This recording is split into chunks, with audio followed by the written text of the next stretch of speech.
Chapter 4. Revolution in the United States.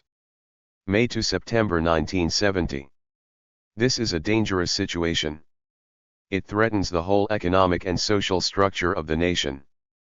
Business Week, May 16, 1970. Woe years after the French May events, the United States came as close to revolution as it had in 2 centuries. From May to September 1970, the country teetered on the verge of breakdown as revolutionary forces gathered momentum and millions of people went on strike against the establishment. So great was escalating and increasingly violent domestic repression, many people feared the country was rapidly becoming a dictatorship. Others fought for revolutionary change. In May, the largest strike in U.S. history broke out. 4 million people closed down the system of higher education. In response, 35,000 National Guard were called out in 16 states to bloodily suppress the movement. The governors of Ohio, Kentucky, Michigan, and South Carolina declared all campuses in a state of emergency. For the first time, the nation's universities were occupied at gunpoint. On many campuses, protesters then opened the universities back up to serve the needs of local communities. Half a world away, in Vietnam, soldiers wore black armbands in solidarity with the strike, and combat refusal was so widespread on the battlefields, separate companies had to be set up for search and evade missions. Mutinies resulted in soldiers killing their officers. The Pentagon reported 209 fragging deaths in 1970. According to the Wall Street Journal, at least 500 GIs deserted every day of the week during May 1970. The London Express reported that U.S. intelligence estimates were that as many as 60 soldiers a week, the majority of them black, were crossing over to the NLF*. The Express also uncovered a top-secret campaign to capture or kill these defectors, particularly since some were using their knowledge of U.S. operations to 211. 212. Cut in on shortwave transmissions to misdirect artillery fire and lead helicopters into ambush. Following in rapid succession, a rainbow of constituencies mobilized. On June 28, the first ever gay pride marches dared to take public space in 4 cities. The march toward New York's Central Park was the largest, filling streets for 15 blocks. On July 15, led by the Young Lords and the Health Workers Revolutionary Union, about 100 people took control of Lincoln Hospital in New York. With support from many hospital workers, they provided medical care to their long-neglected community and won their demand for a new building to replace the decrepit existing hospital that had been condemned in 1949. On August 26, a general strike of women brought 50,000 people into the streets of New York and more than twice that number elsewhere in the entire country. A new and enduring symbol for feminism was created: the clenched fist inside the biological sign for women. 3 days later, police viciously attacked the Chicano anti-war moratorium in Los Angeles, where more than 25,000 people were peacefully listening to music and speakers. Twice, Chicanos were able to repulse sheriff deputies and to protect themselves from tear gas and batons, but sheriffs used murderous force to disperse the rally, killing 3 people and injuring and arresting hundreds. A week later, on Labor Day weekend, about 10,000 people gathered in Philadelphia despite police intimidation to answer the call by the Black Panther Party to write a new U.S. Constitution. Delegates from the local black neighborhood and from an array of organizations, including the American Indian Movement, Brown Berets, Young Lords, IWARCUN, and the Women's Liberation Movement participated.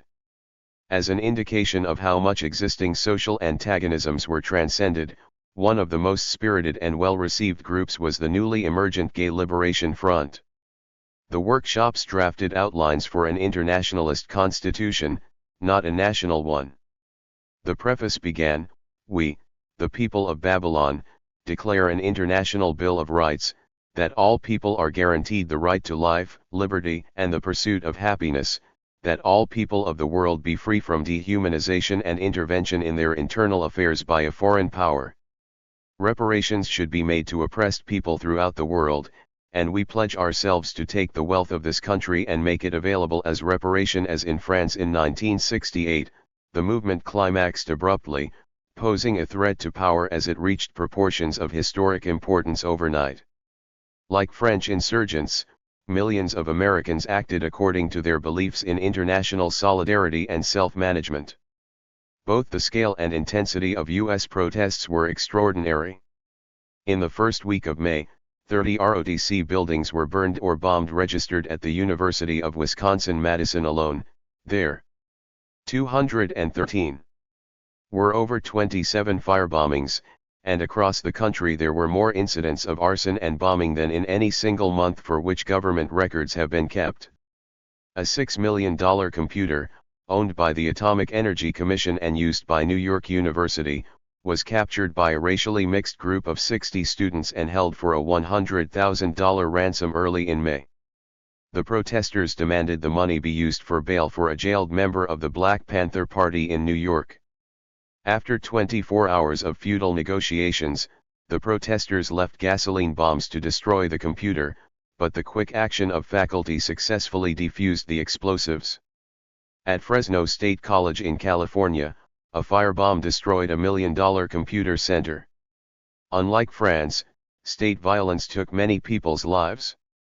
On May 4, 1970, gunfire from the National Guard in Ohio killed 4 young college students at Kent State University. 10 days later, 2 students were shot dead and 12 others wounded at Jackson State University, when the Mississippi Highway Patrol opened fire on a women's dormitory. Altogether in May, more than 100 protesters were killed or wounded by government violence. Registered among the casualties were 11 students bayoneted at the University of New Mexico, 20 people wounded by shotgun blasts at Ohio State University, and 12 students shot with birdshot in Buffalo. In Augusta, Georgia, 6. Kent State University, May 1970. John Philo. 214. African Americans were killed and 20 wounded when a riot broke out after a prisoner was beaten to death. 2,000 protesters were arrested during the first 2 weeks of May. At the same time, thousands of workers were involved in hundreds of wildcat strikes. Immediately after the killings at Kent State, Union leader Walter Reuther personally addressed a message to Nixon on behalf of the United Auto Workers protesting the escalation of the war and the campus killings. The vice chairman of the Union of Teamsters and Warehousemen called on workers to speak out against the war and to take the lead in all actions against Nixon. In Detroit and Chicago, a planned 3-minute work stoppage on May 15, called in memory of Reuther, turned into a day-long anti-war wildcat. 2,000 workers walked off the job at one plant alone, and in all, 30,000 workers struck at 20 plants. As a gesture of solidarity, longshoremen in Oregon and Teamsters in Ohio refused to cross student informational picket lines. 10 Chicago union leaders supported local student strikes, and in many counties across the country, central labor councils voiced opposition to the invasion of Cambodia. In Washington, D.C., government workers became restive. U.S. News reported that federal workers, supposedly non-political, are beginning to badger office holders, elected and appointed, on the course of national policy. Degree at least one organization, the Federal Employees for a Democratic Society, modeled itself on Students for a Democratic Society and claimed a membership of hundreds within most bureaus of the federal government. Joseph Califano Jr. credited them with the capability to operate as a shadow government. Poll after poll found that millions of Americans favored revolution and people were ready to risk life and limb for their beliefs. In 1968, Daniel Yankelevich had reported that at least 368,000 people strongly agreed on the need for a mass revolutionary party in the United States, and after the strike of 1970, the same pollster announced that within the universities alone, more than 1 million people considered themselves revolutionaries. In early 1971, the New York Times discovered that 4 out of 10 students thought that a revolution was needed in the United States, and in 1976, sociologist Seymour Martin Lipset concluded that 75% of all college students in 1970, a total of nearly 6 million people, endorsed the need for fundamental change in the nation. On May 17, The New York Times Magazine featured 6 prominent public intellectuals' responses to the question, "Are we in the middle of a second American Revolution?" The next month's National Guardsman magazine warned that the country was endangered by the rising tide of violence and by the drift toward possible revolution. 215. In the midst of the upsurge, Nixon and company launched a vicious counterattack. Already, 25 Panthers had been killed, and newly combined police-FBI task forces went into action around the clock. More Panthers were killed, dozens more arrested, and more infiltrators sent into their ranks. White House officials incited tens of thousands of hard hats to attack student anti-war rallies. On one day, more than 60,000 construction workers rallied in support of Nixon and the war. As police watched, they beat up protesters on national television. Union leaders had been instructed to tell them that if they did not sign the daily roll at their rally, they would lose their pay for the day. Registered attacks by hard hats in New York and St. Louis were expressions of cultural as much as political conflict. Without the underlying current of resentment against long-haired peaceniks, no amount of manipulation could have made construction workers attack students. Nixon approved a top-secret Houston plan aimed at destabilizing the movement. He feared that the revolt was spilling over to the whole society. The first part of the plan, Summary of Internal Security Threat, pointed out. Increasingly the battlefield is the community, with the campus serving primarily as a staging area. The Houston plan was implemented through a campaign of infiltration, mail tampering, burglaries, and wiretapping aimed at a selected list of domestic groups and individuals. Other illegal government counterintelligence operations were intensified: the FBI's COINTELPRO program, the CIA's Operation Chaos, and similar programs such as the Defense Intelligence Agency, Naval Intelligence, the Secret Service, and a panoply of other federal, state, and local police agencies. As activists refused to be intimidated, Nixon approved even more dirty tricks: the Liddy Plan, the Segretti plans aimed at a growing enemies list compiled by the White House that came to include Democratic Party candidate for President George McGovern. The path to Watergate was laid in Nixon's attempt to suppress the movement's threat to power. There was so much concern that the campuses would erupt again that the Presidential Scranton Commission called for immediate contingency planning to deal with new disorders, including the national expansion of SWAT Special Weapons and Attack Team, which had first made its appearance on December 9, 1969, when Los Angeles police waged a 4-hour gun battle at the local Panther office. Registered. Gunned down on campuses and beaten in the streets, activists responded with armed attacks during the summer of 1970, a wave of militancy that had been building steadily since 1965, as the map below indicates.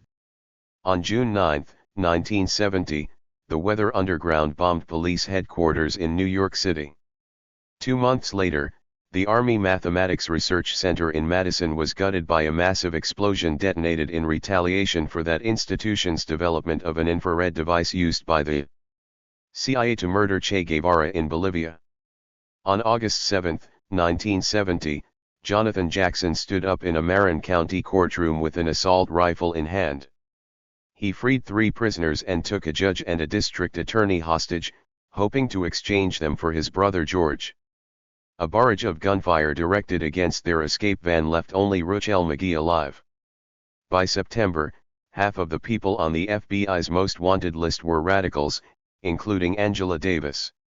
The appearance of guerrilla warfare in the United States was one indication of the legitimation crisis of the state, a political dimension of the cultural crisis which spread to young workers like those at Lordstown, Ohio, who refused to work 40 hours a week, to soldiers in Vietnam who refused to fight, and to housewives who refused to remain politically marginalized.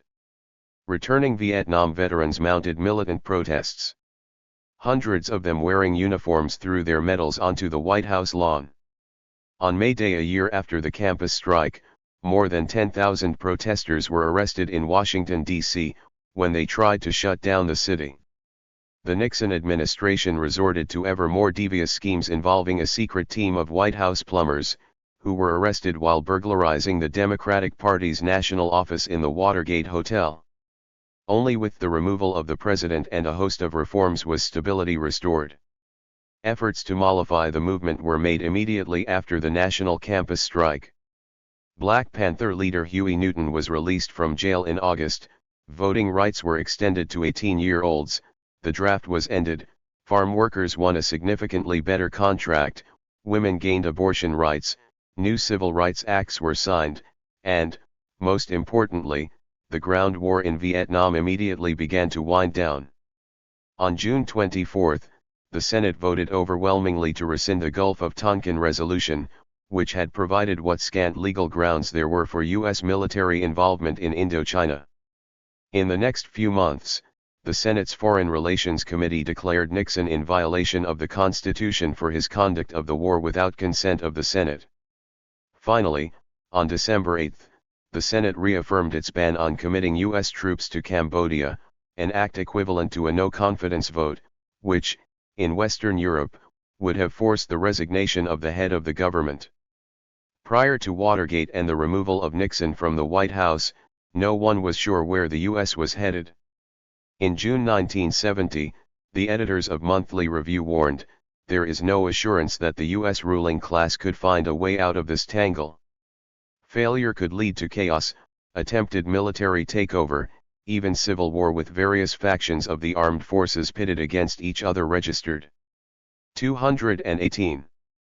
Historians have neglected these events and even covered them up, but the crisis of 1970 ranks with 1776 and the Civil War as moments when social divisions threatened the established order.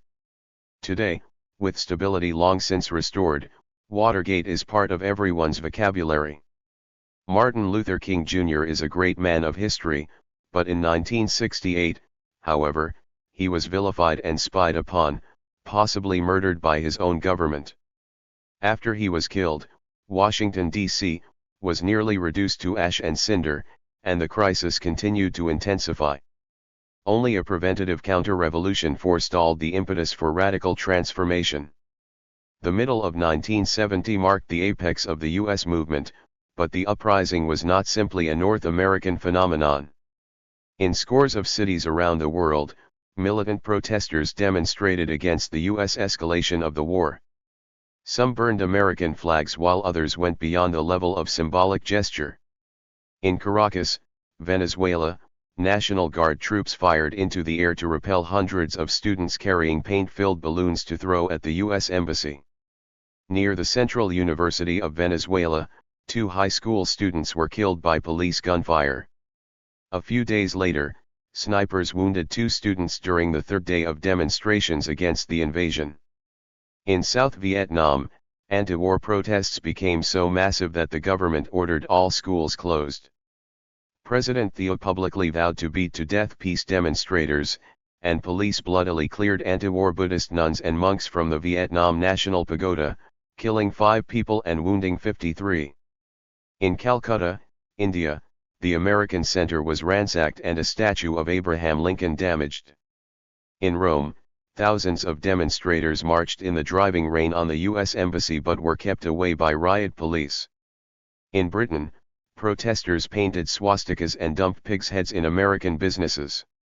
In Hamburg, America House was occupied and renamed the House of the Four Dead at Kent. In Canada, all major cities experienced angry outpourings of dissent.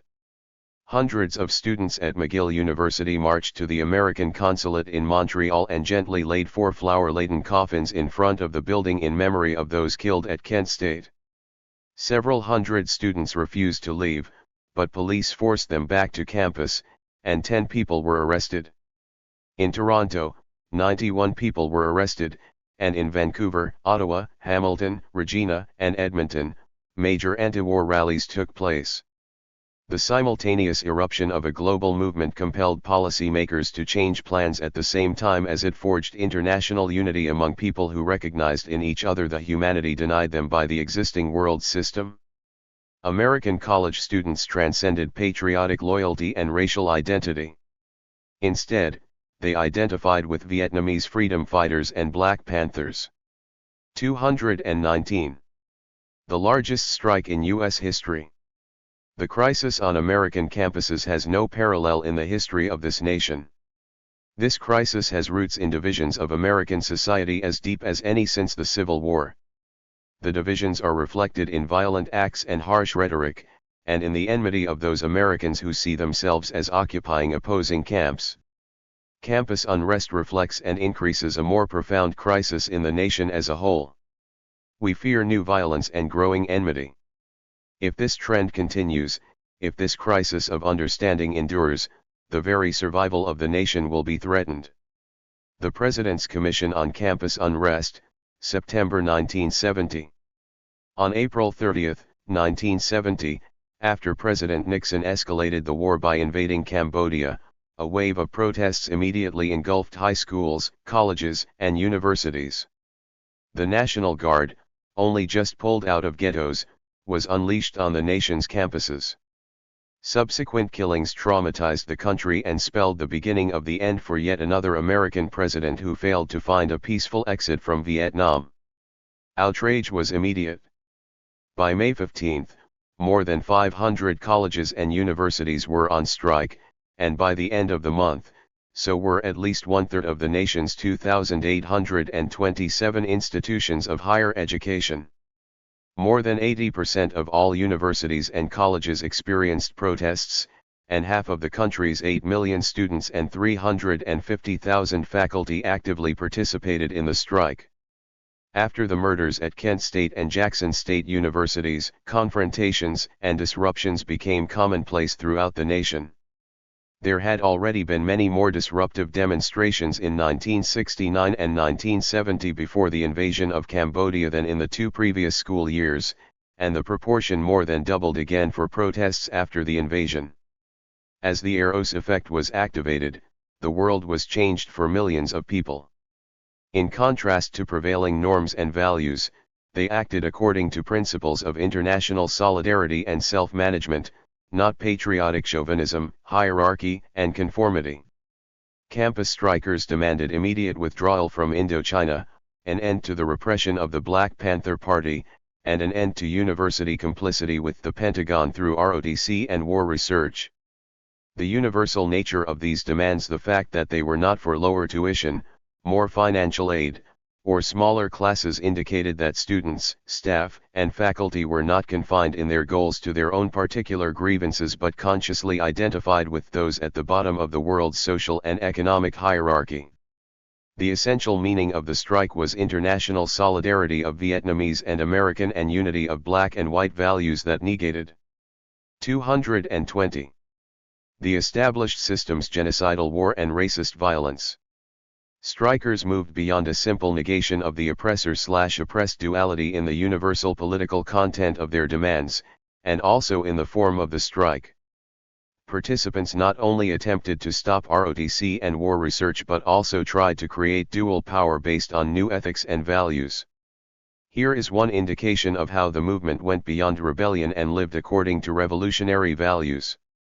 In California, after Governor Ronald Reagan ordered all universities closed, strikers decided to keep the universities open. In a General Assembly in Berkeley's Greek Theater, 17,000 people roared their approval to reconstitute the university as a center for organizing against the war in Southeast Asia. Before the meeting ended, Reagan broke his 16-month-old vow to keep the schools open at the point of a bayonet if necessary and ordered all public universities and state colleges in California to close. Despite his executive order, more than 5,000 people gathered on May 8 for an illegal memorial for those killed at Kent State, and on May 10 the school's newspaper appeared under a new title, The Independent Californian. As one astonished student at a school that the governor had ordered closed summed up the situation, "My God, everywhere I go on campus, in every building, there are hundreds of people doing things. Organizing, meeting, writing leaflets, it's incredible." Reconstitution meant secretaries began to talk about significant social issues with their superiors, not just to take their orders. Students sat in on faculty meetings and changed curriculum to include real-world issues. Law students provided legal help to arrested protesters. In short, the whole authority structure was momentarily transformed. People acted as they thought they should, not as they were told or as accustomed. Black Panthers go to Yale. The crisis precipitated by the invasion of Cambodia occurred after both SNCC and SDS had ceased to exist as vibrant organizations. In the summer of 1969, warring factions in SDS had destroyed the organization as they argued about whether it was the working class or the Third World that was the vanguard of world revolution. SNCC had long since been eclipsed by far more radical currents it had helped to produce. With few exceptions, the old guard of the White New Left's early college days was no longer active, left behind by a movement that had developed far beyond their wildest fantasies.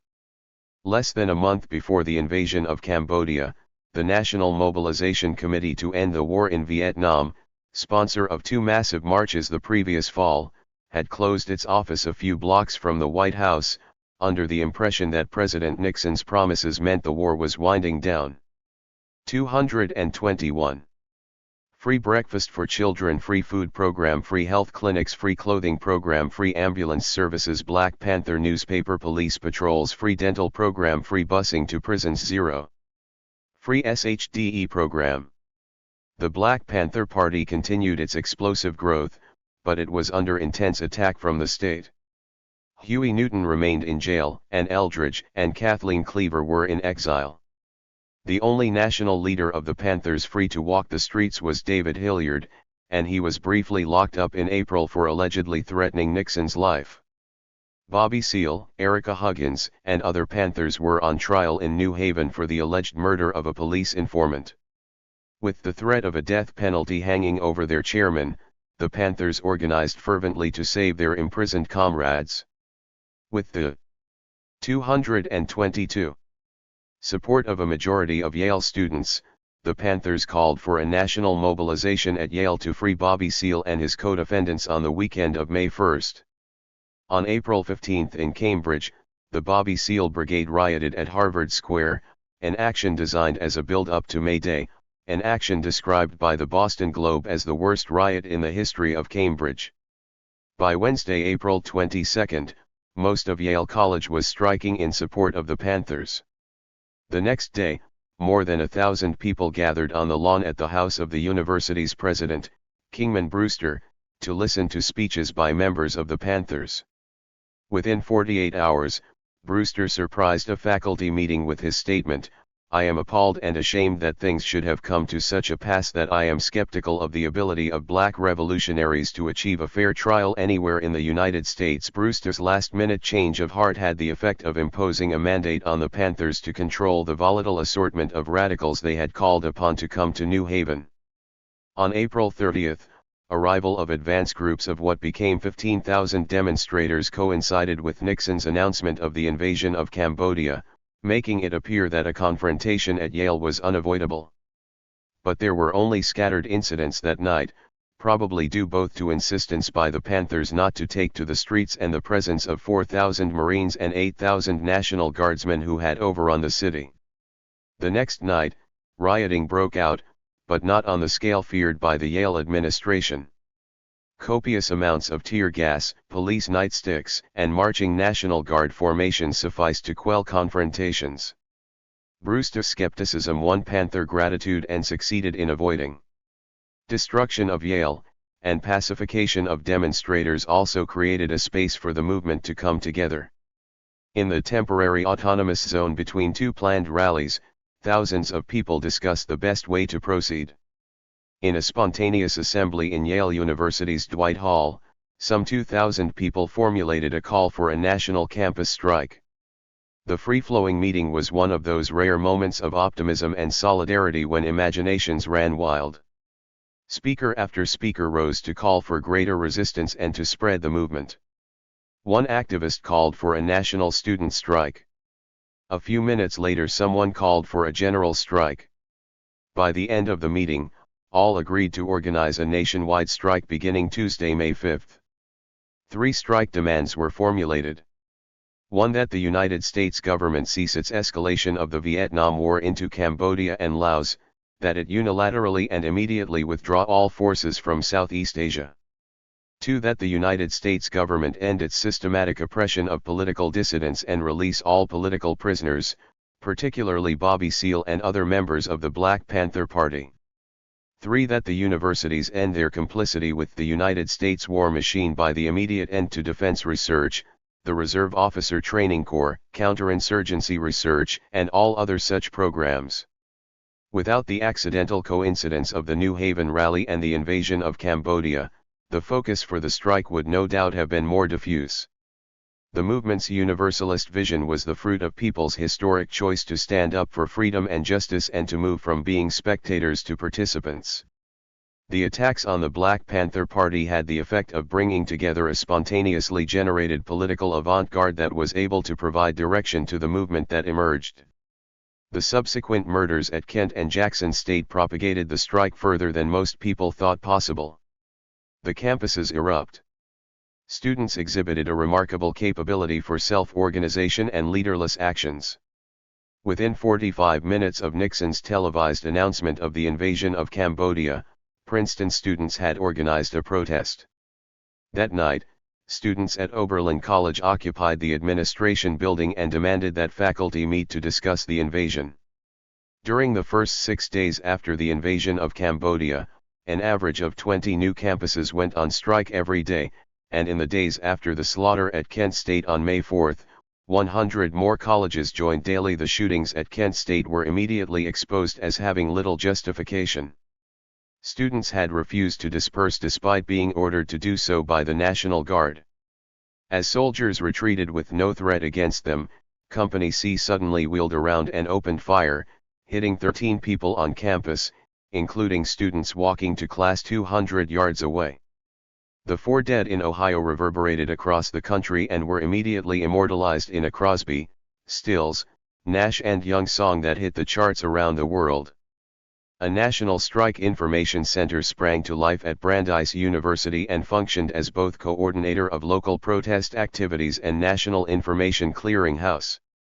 On May 11, in San Jose, California, over 500 delegates attended a national student strike conference. On almost every campus, strike coordinating committees spontaneously formed and linked up with each other. At Berkeley, over 2,000 activists democratically participated in one meeting of a strike committee after which action groups were. After students refused to disperse, 3 companies of guardsmen advanced with tear gas, fixed bayonets, and loaded weapons at Kent State. Jack Davis, William K. Schroeder, Allison B. Krause, Jeffrey G. Miller, and Sandra L. Scheuer, killed at Kent State. 226. Formed.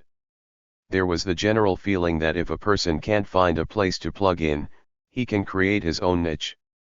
On less than a week's notice, there was a demonstration of over 100,000 people in the nation's capital. Degree from the podium, the American people were called upon to enact a general strike to end the war. Recent strikes by postal workers, truck drivers, and workers at General Electric were all interpreted as responses to inflation caused by the war. Although at least 400 people were arrested after the rally, the popular surge toward massive civil disobedience was successfully defused from above by the hastily reconstituted New Mobilization Committee, a broad coalition of anti-war forces including pacifists and clergy, as well as communists and Trotskyists. One key leader of the New Mob wrote later that the committee suffered an untimely failure of nerve on May 9. Of course, a confrontation might have made the May 4 massacre at Kent State seem small by comparison, since over 25,000 police and soldiers were standing by. 2 days later, George Wynn, a student at the University of California, San Diego, died of self-immolation, a desperate act of protest that reflected the national decline of protests after the May 9 demonstration.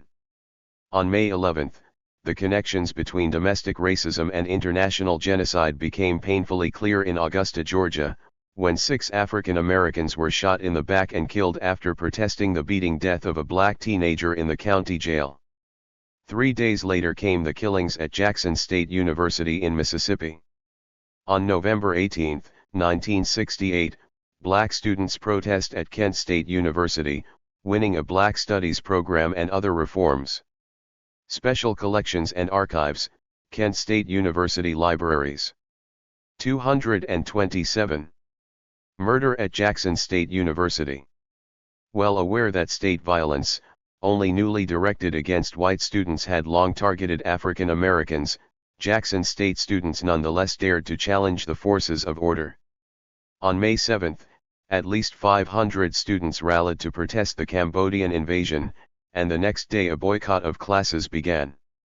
Less than a week later, on May 13, 2 people threw Molotov cocktails at the ROTC barracks on campus. The following night, after a rumor spread that Charles Evers, brother of murdered civil rights leader Medgar Evers, had been killed, a crowd of students and street people again congregated on campus near Lynch Street. They remained in place after police and highway patrolmen ordered them to leave, so an armored van was brought in. Someone threw a green bottle in its direction. Suddenly shots rang out as police fired at Alexander Hall, a women's dormitory.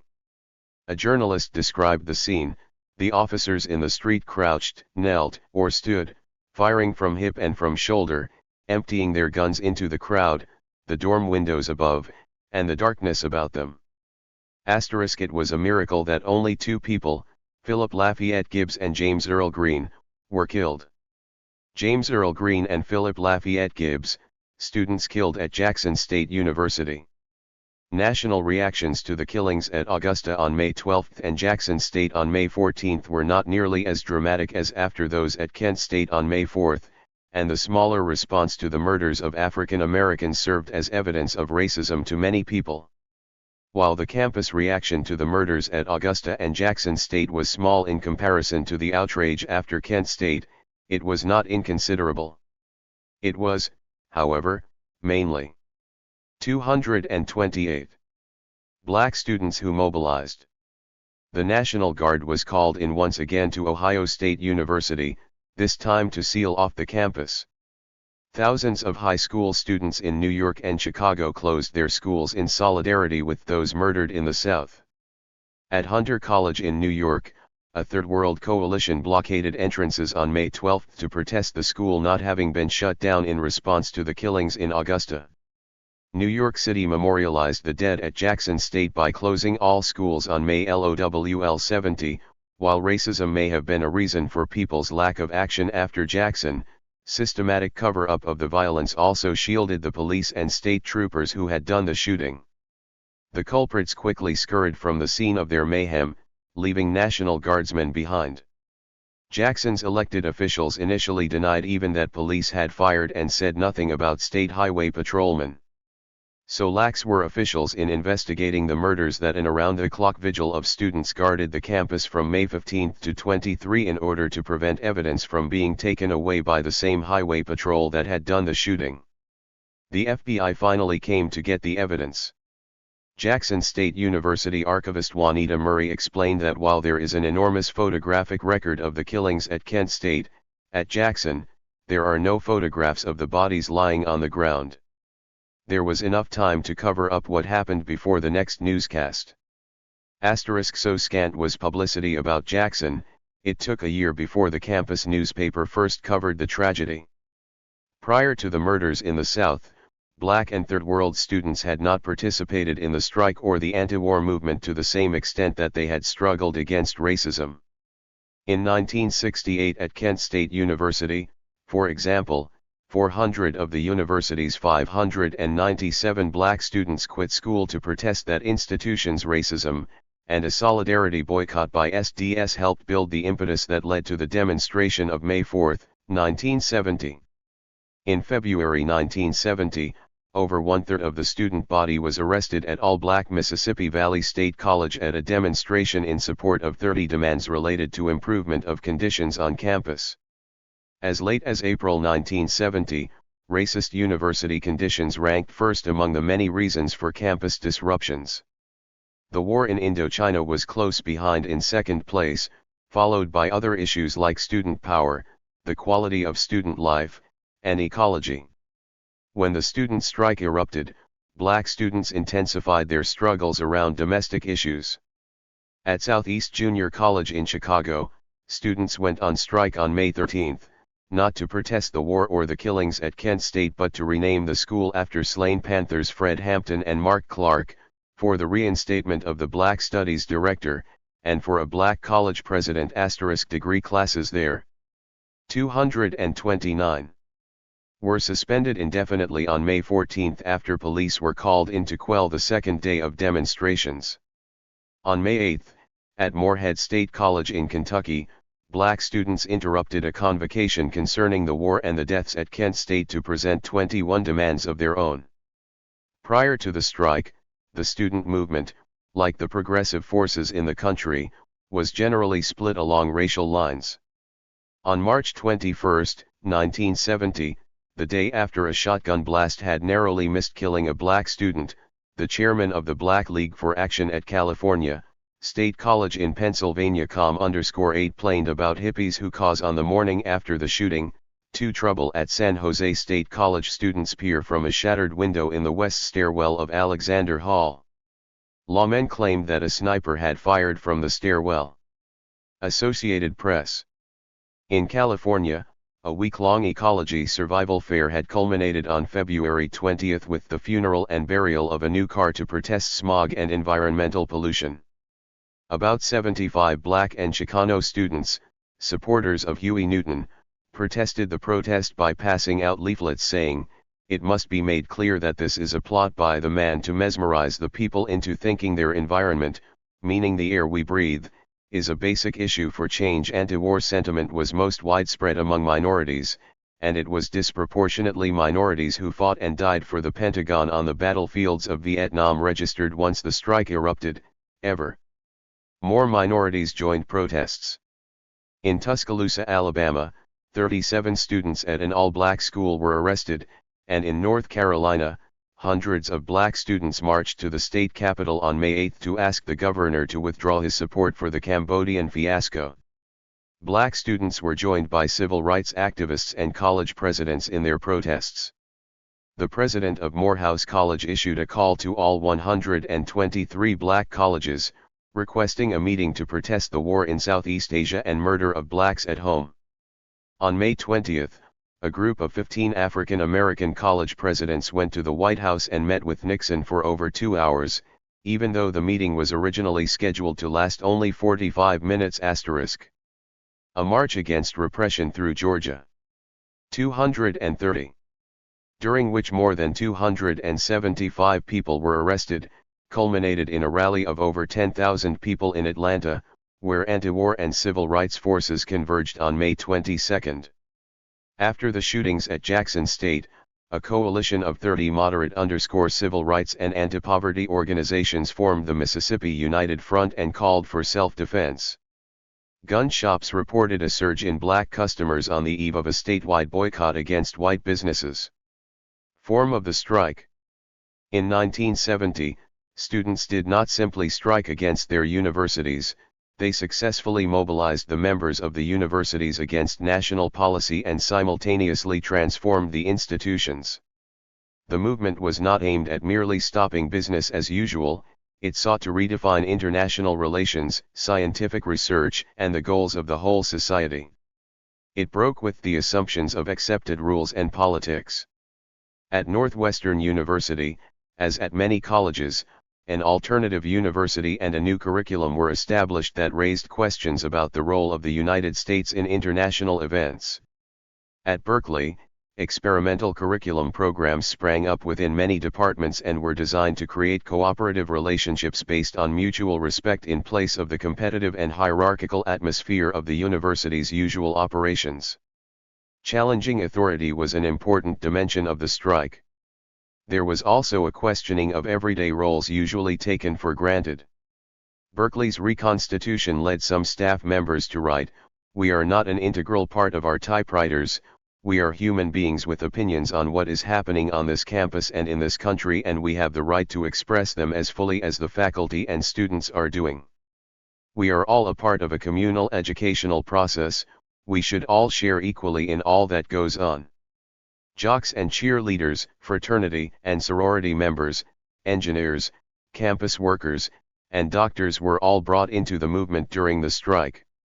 Students naturally became a part of department meetings since that was where strike activities were being coordinated. an entire generation of faculty, staff, and students developed new relationships to institutional authority. As one student put it, "I'll never feel comfortable in a lecture hall again." The movement transcended a mere defiance of authority and formulated a vision of transformed institutions. One leaflet at Berkeley raised the notion of self-management. Reconstitution is not a mechanical act, such as electing a senior prom chairman, but a political process in the special sense, roughly, of a community of individuals publicly engaged in the enterprise of determining. 231. The management of the events and conditions that affect their lives on the basis of some approximation of a common good. There is no blueprint to be followed. There is no specific set of instructions that must be obeyed. The form and content of reconstitution will have to be worked out by the people who are themselves affected. Decisions on how to implement the process are to be made not by professors, not by administrators, not by student leaders alone, but by the very people whose lives are involved, acting collectively in their communities. Participation of people in decisions formerly left to others concretely revealed that consensual decision-making produced far better results and higher quality of life than authoritarian management techniques.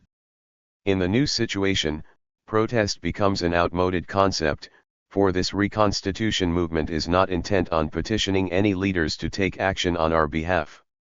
We are no longer protesting someone else's politics. Reconstitution is about making our own politics. Traditionally inactive engineering students joined the protests and began to consider their social responsibility.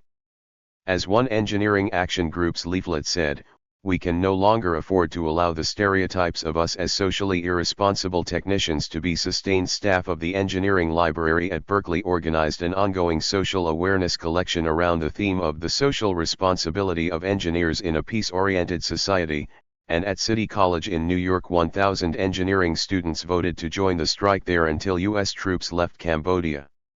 Law students commented that when they entered their profession they would be more likely to change places and to raise political issues in the law firms. Some began to see their roles as participant reformers rather than expert manipulators. Music and drama students performed in the streets, while other art students built a mobile gallery that traveled around the state. One student wrote, "The University of California, Berkeley has become a piece of art.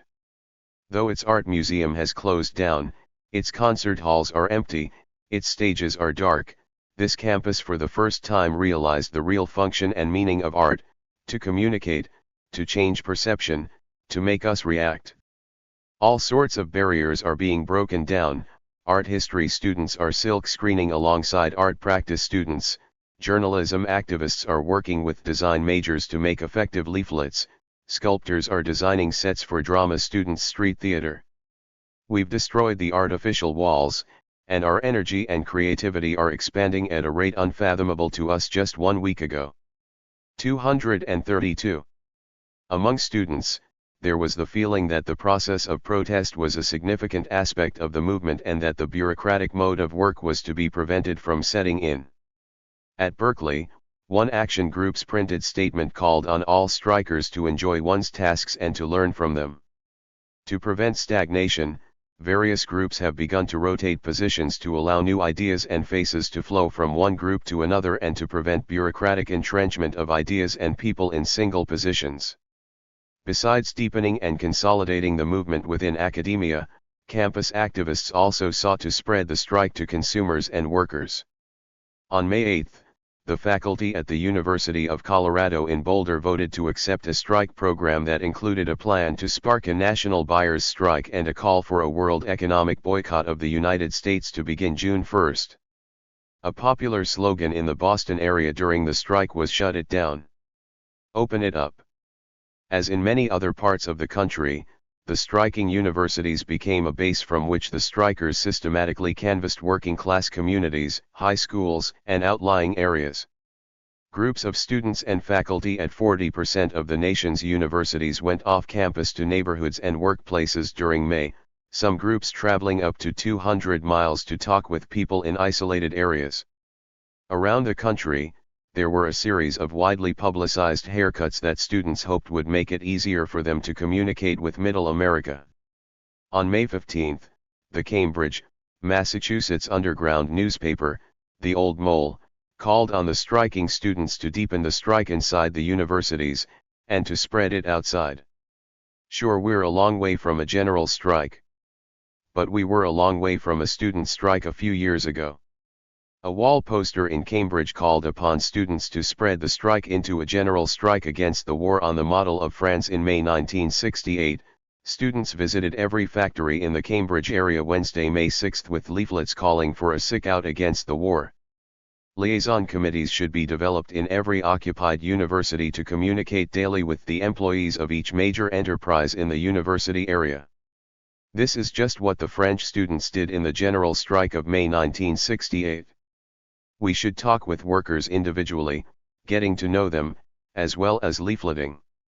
A leaflet students brought to factory gates was a direct call to take power over our lives. We are not so crazy as to believe that students by themselves have the power to end the evils that oppress us all. This can come about only when all of us act together to take power over our lives from those who wield it today. Aspirations of student strikers went beyond transformation of the universities or opposition to war. Attempts made to broaden the strike detonated reactions among other sectors of the population, not only bringing new supporters into the movement, but also causing a reaction against the strikers. 233. Legitimation crisis. The present crisis is the most profound one in our entire national history, more profound than either World War I or II, more profound than even the Civil War, and more profound than the struggle for national independence in the 18th century. In contrast to the previous crises, the present one finds the country not only divided, confused, and embittered, frustrated and enraged, but lacking the one vital element of self-confidence. Sheldon Volin to the American Psychiatric Association, May 1970. The chain reaction of events touched off by the invasion of Cambodia triggered widespread responses throughout the United States. No longer was it possible for Middle Americans to concern themselves with their individual lives while they turned their backs on the international consequences of their tax dollars. With the shots fired at Kent and Jackson, the most important mental health problem in our society became the wars in Indochina and at home. While some chose to act out their aggressions on peaceniks, more focused their anger on the government that perpetuated a genocidal war. The student movement created a context that affected tens of millions of Americans. Nearly everyone had relatives or friends studying at college, and when the entire university system appeared under attack, fired upon and occupied by the National Guard and police and subjected to verbal barrages from the highest levels of government, everyday life became politicized. While some polls showed 79% of the American people wanted an end to the war, others revealed that the major problem perceived in the country was campus unrest. Although these seem like contradictory findings, they indicate polarization into opposing sides. Striking students found support for their movement outside universities. 100 art galleries and several museums closed down to protest the war, and when the Metropolitan Museum of New York refused to close, 500 artists sat in there. 43 Nobel Prize winners sent Nixon a joint letter urging an immediate end to the war. On May 8, when the strike was at its height, over 250 officials from the Agency for International Development and the State Department signed a statement opposing expansion of the war.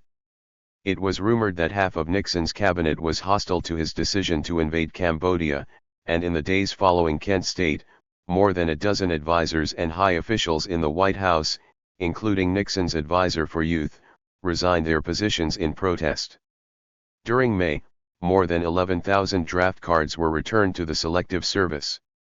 A union of national draft opposition was set up at Princeton the day before the deaths at Kent State. By the middle of June, chapters had 234 been established at 20 campuses that together hoped to return 100,000 draft cards. When organizers tried to give the Selective Service 5,000 more cards on June 10, they were turned away without the cards being accepted. The impact of draft resistance was admitted by the Selective Service when, For the first time, they filled less than 80% of their national quota. There was a crisis of legitimacy at the highest levels of power as the ruling circles divided. The chairman of the board of Bank of America, the director of the Bank of Chicago, and the director of IBM all came out against the Cambodian invasion. As Thomas J. Watson Jr., director of IBM, said, "If we continue, I believe we will soon reach a point where much of the damage will be irreparable." On May 25, New York Governor Nelson Rockefeller, never known for dovish views, called for a quick end to the war in order to avoid greater disasters in the future. Registered the Wall Street Businessmen for Peace and the Corporate Executive Committee for Peace organized and immediately came out strongly for an end to the war. The Business Executive Move for Vietnam Peace, an organization with a membership of 3,000 owners and senior executives of private corporations, launched Operation House Cleaning, a nationwide effort to help defeat pro-war members of the House of Representatives in the November elections. 1,200 Wall Street lawyers converged on the Capitol on May 20 to lobby for an end to the war. Smaller groups of establishment lawyers from 15 cities staggered their visits to maintain the pressure on Congress. The state legislatures of New York, California, Ohio, Kansas, Illinois, Rhode Island, Alaska, Michigan, Massachusetts, and New Jersey considered, and in some cases passed, legislation allowing draft-age men to refuse to fight in the undeclared war. The Hawaiian State Senate passed a resolution on May 6 urging Nixon to stop the invasion of Cambodia. The Executive Council of the Episcopal Church proposed to the National Episcopal Convention a multi-part resolution that included, support the national student strike against oppressive and unjust actions by the government such as harassment of the Black Panther members, the killing of students on campuses by the National Guard and police forces, and the use of American resources for the destruction of human life. Registered. Significantly, the May strike also mobilized high school students, workers, soldiers, lesbians and gays, prisoners, activists from the women's movement, and professionals. Tactical innovations. During the strike, thousands of students converged in Washington, D.C., to lobby Congress, but at the same time, tens of thousands of people in the U.S. chose to battle the police rather than talk with politicians. By their actions. 235. They showed a political understanding that making the system change its policies meant raising the costs of continuing the war by disrupting domestic tranquility. Diffusion of militant tactics occurred despite the best efforts of the system. The state's use of deadly force made militant confrontations dangerous measures. Students spontaneously generated new tactical approaches for confrontations designed to stop business as usual. Across the country they went in large numbers to block highways, expressways, railroad tracks, and city streets. Blockading traffic might be seen as an adaptation of the sit-in tactic. Photographer unknown. 236. Originally used by striking workers in the 1930s, but students in 1970 contested the operation of the entire society, not only occupying their universities but fighting for control of public space. They insisted that as long as genocidal war and racist violence were business as usual, normal activities should be stopped. They refused to be good Germans. On May 1, and again on May 3 and 14, thousands of students at the University of Maryland in College Park closed down Highway 1 and battled police and National Guardsmen who tried to open the road. On May 5, nearly 7,000 protesters from the University of Washington in Seattle blocked both the north and southbound lanes of Interstate 5 for over an hour, during which time they moved along the stopped cars to talk with motorists about the war and the strike. The next day the freeway was blocked again, but this time police moved in and drove protesters away.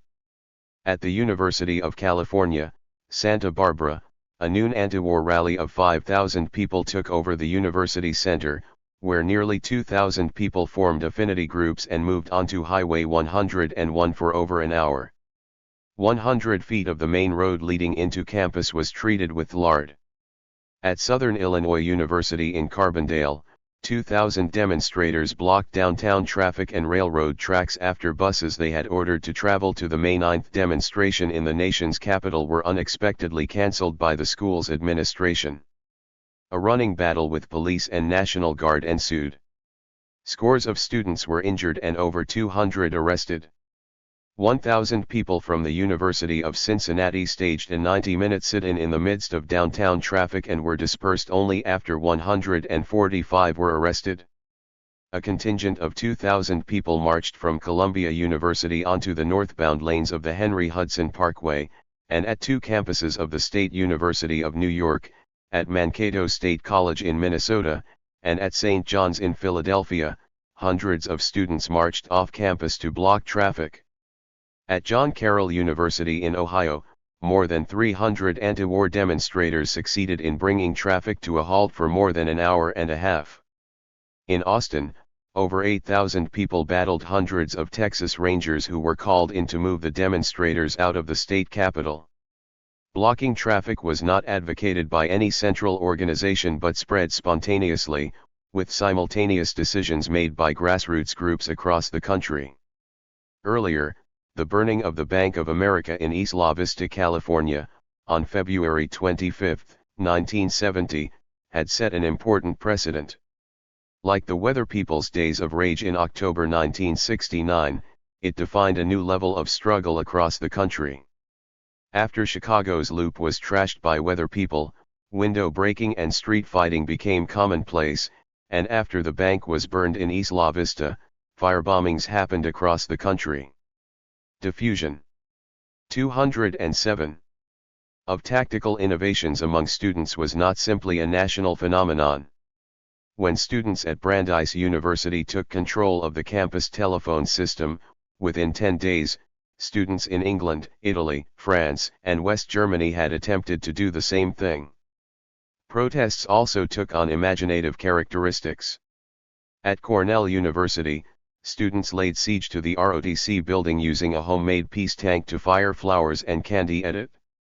At the University of Connecticut, over 1,000 students armed with paint and brushes occupied the ROTC building. They covered the walls with flowers, cartoons, and peace symbols. At Michigan Tech, about 200 ROTC cadets joined 1,000 other students to build a 1-acre park in a symbolic protest against the war and the deaths at Kent State. At the University of Denver, students erected a tent and board city near the Student Center, which they dubbed Woodstock West, Peace and Freedom Community.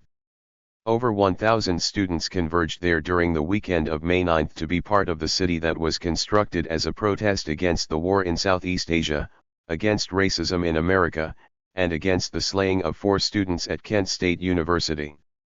Although the university chancellor ordered people to disperse, no one paid any attention to him, and he was forced to call in the police.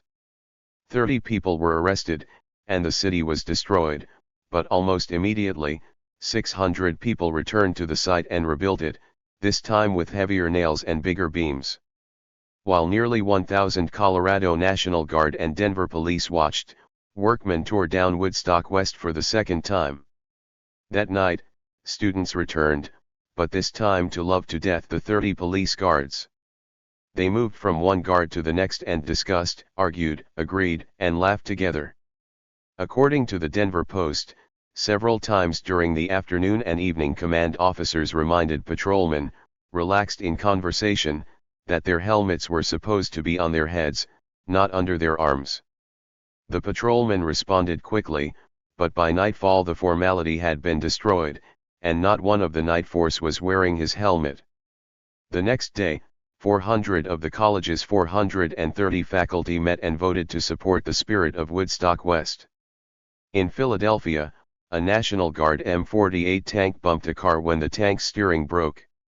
A lunchtime throng of Temple University students surged around the tank. Flowers quickly appeared in the barrel and Free Bobby seal was painted on the turret before police could clear a path and get another tank to tow the disabled Hulk away. At Macomb County Community College in Michigan, students performed a guerrilla theater.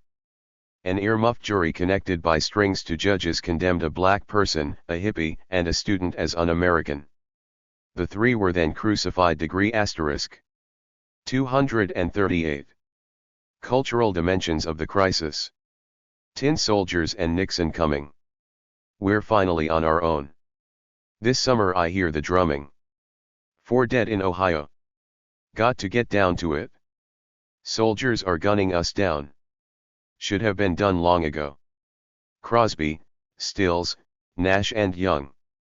Since 1967, Children of the Beans and the Summer of Love created a new territory where careers and compartmentalization of straight society had no validity, where money, prestige, and power were rejected in favor of humanism and naturalism.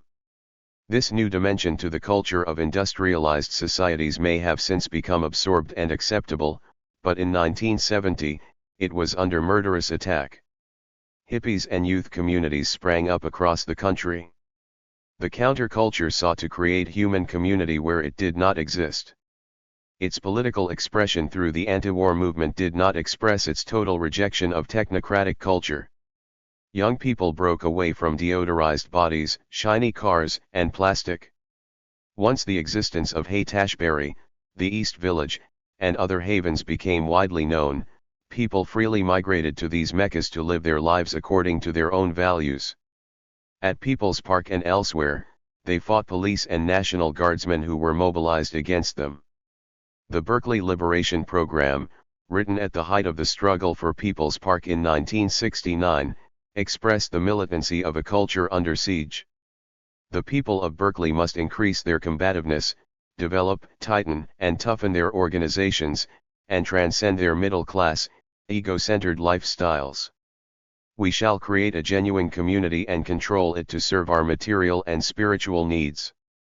We shall develop new forms of democratic participation and new, more humane styles of work and play. In solidarity with other revolutionary centers and movements, our Berkeley will permanently challenge the present system and act as one of the many training grounds for the liberation of the planet. Communes and collectives sprang up in major cities, small towns, and rural regions. Experimentation in new ways of living and in raising new generations of children were begun, and free schools, food co-ops, and collective bookstores were created to preserve and spread the new culture. The Underground. 239. Berkeley, People's Park, 1969. Welcome to Prague. Alan Copeland. Press quickly spread throughout the country. From 5 papers which reached an estimated 50,000 readers in 1966, the Underground Press Syndicate grew to include 200 papers with 6 million readers by the summer of 1970, and in high schools, there were an additional 500 underground papers. Liberation News Service began in 1967, and by 1970, it was supplying over 400 outlets with a weekly source of up-to-date information on progressive movements throughout the world. As early as March 1969, over 30,000 copies of the Black Panther were being distributed across the country. At its peak in 1970, the paper sold over 125,000 per week *. The emergence of this new culture was a time of optimism, and the New Age spirit permeated all areas of society, making its way, for example, onto the stage in shows like Hair and performances of the Living Theater. Electronic music became a significant medium of communication with GLS and young workers. Free concerts in the parks helped create a space where political messages and musical energy flowed together. It appeared that the nihilism of the Beats and their withdrawal from political responsibility had given way to collective action. On June 28, 1970, the first anniversary of Stonewall, the first gay pride marches took over the streets of Chicago, New York, San Francisco, and Los Angeles. A year earlier, a well-planned but unannounced police raid on a mafia-owned gay bar in Greenwich Village took an unexpected turn when patrons refused to be arrested. Led by transvestites and street kids, people fought back against the usual police harassment and violation of gay people's rights. As the 240 brawl escalated, some police were chased out of the neighborhood while a few others were trapped inside the bar. The tactical police force was summoned. As dozens of police formed a phalanx, protesters spontaneously formed a kick line, joyously dancing as if in a theatrical production and singing lyrics proclaiming their liberated sexuality. Even after the police charged and injured many, Passers-by and bar patrons spontaneously reformed chorus lines and continued to chase the police out of the neighborhood. After that night when Greenwich Village was liberated, gay people would never again return to the closets in which they had been relegated for decades. One participant described how electricity was in the air. Self-proclaimed street queen Sylvia Rivera felt that evening was one of the greatest moments of my life. After a second night of rioting, the country took notice. Gay power was openly advocated in dozens of cities, and the nickname Gay Liberation Front came to describe an assemblage of groups that sprang up from the grassroots. Puerto Rican people, including gay men, lesbians, and transvestites, were at the epicenter of the Stonewall Rebellion in 1969, the seminal event in the birth of the gay liberation movement. Using the moniker of Gay Liberation Front, one group began publishing a newspaper, Come Out, one of more than a dozen gay underground newspapers that appeared in the United States and around the world. The appearance of gay liberation announced that millions of people were no longer content to live by the previous rules governing social interaction. From blind patriotism to restitutive justice, previously accepted values lost their magical ability to mold behavior. The work ethic, bureaucratic authority, and compulsive consumption were challenged by the generation born after World War I, a generation raised amid unprecedented prosperity. As the baby. 241. Gay liberation emerged as part of a vast culture of resistance. Boomers began to develop a culture based on cooperation and communalism.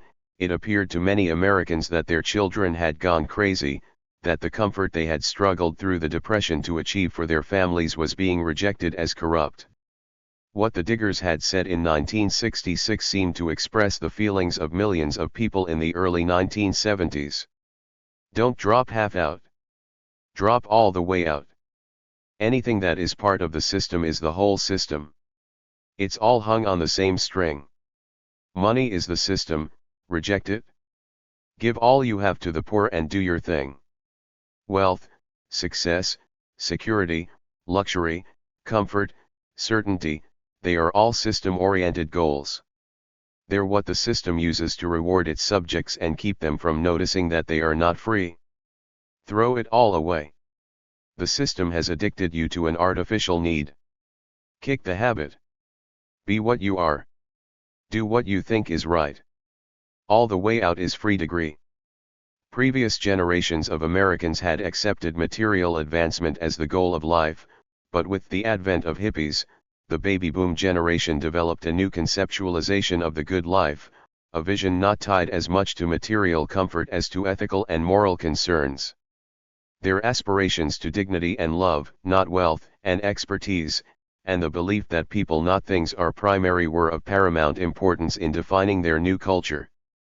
The genocidal war in Indochina became the primary focus of the culture that hippies opposed, and the synthesis of culture and politics in 1970 gave rise to political hippies. Resistance and opposition to the war.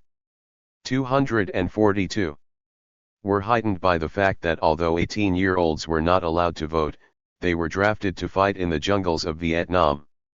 From its beginnings, youth culture had contained a membership that was motivated by more than a desire to carve out easy lives for themselves. Material deprivation was not part of the experience of millions of younger people at the same time as technological innovations pointed to new possibilities for the reduction of scarcity and toil. It was common sense that Native Americans had been grievously wronged and that the Vietnamese posed no threat to the United States. The legitimacy of material rewards and the Protestant work ethic, so essential to the rise of capitalism in Europe, were being undermined by the system's material success. Hippies opted to live humanly in an age of specialization. A newspaper from California, Incarnations, put it this way. Scarcity is an historical condition that necessitates repression, not an unavoidable necessity. This generation is moving into revolutionary action through the discovery that television and new cars do not save. Salvation means wholeness. Wholeness is not found or made in the private consumption of commodities. The needs, limits, and potentials of organisms in their ecological relations must govern our science and our social being, not the needs of a market system or the fantasies of technicians trademark. On the striking campuses of 1970, many students attempted to integrate questions of everyday life into their opposition to U.S. foreign policy. One action group at Berkeley wrote, "Reconstituting the university means nothing without changing the relationships in our own lives. These relationships extend into our work and into our politics, as well as into our homes."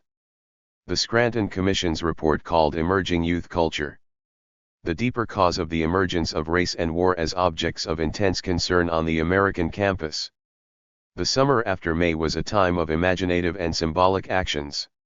The flags of the United States, Canada, and the National Liberation Front of Southern Vietnam flew above a summer rock concert attended by 250,000 people on the border between the United States and Canada.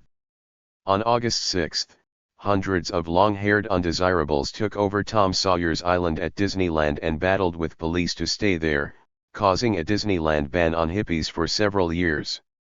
As the politicization of everyday life progressed, repression of cultural events intensified. In Connecticut, 30,000 people were stranded at a canceled rock festival. In Palo Alto, 260 street people were rounded up on July 12, a week after a July 4th Street People's Riot in Berkeley. The counterculture's politicization was most consequential on the battlefields. 243. Revolt within the military. In the Army, dissent is a major issue, on a scale unprecedented in the history of this nation. Radical newspapers are being published, anti-war coffee houses are being opened, and military discipline is no longer accepted at its face value. Joseph A. Califano, Jr., 1970. Active duty soldiers waved the peace sign and often refused to fight. The Eros effect was more successful in touching the hearts of soldiers and sailors than anyone else. After murders on campuses, entire companies refused to cross over into Cambodia. Their black armbands symbolized solidarity with anti-war students. Combat refusal became so commonplace that separate companies were set up for men who refused to engage the enemy. Although the nationwide participation of GLS in the anti-war movement reached its highest level in May 1970, it began many years before that. As early as 1967, the 198th Light Infantry Brigade had rioted at Fort Hood, Texas, and went to the stockade rather than to Vietnam.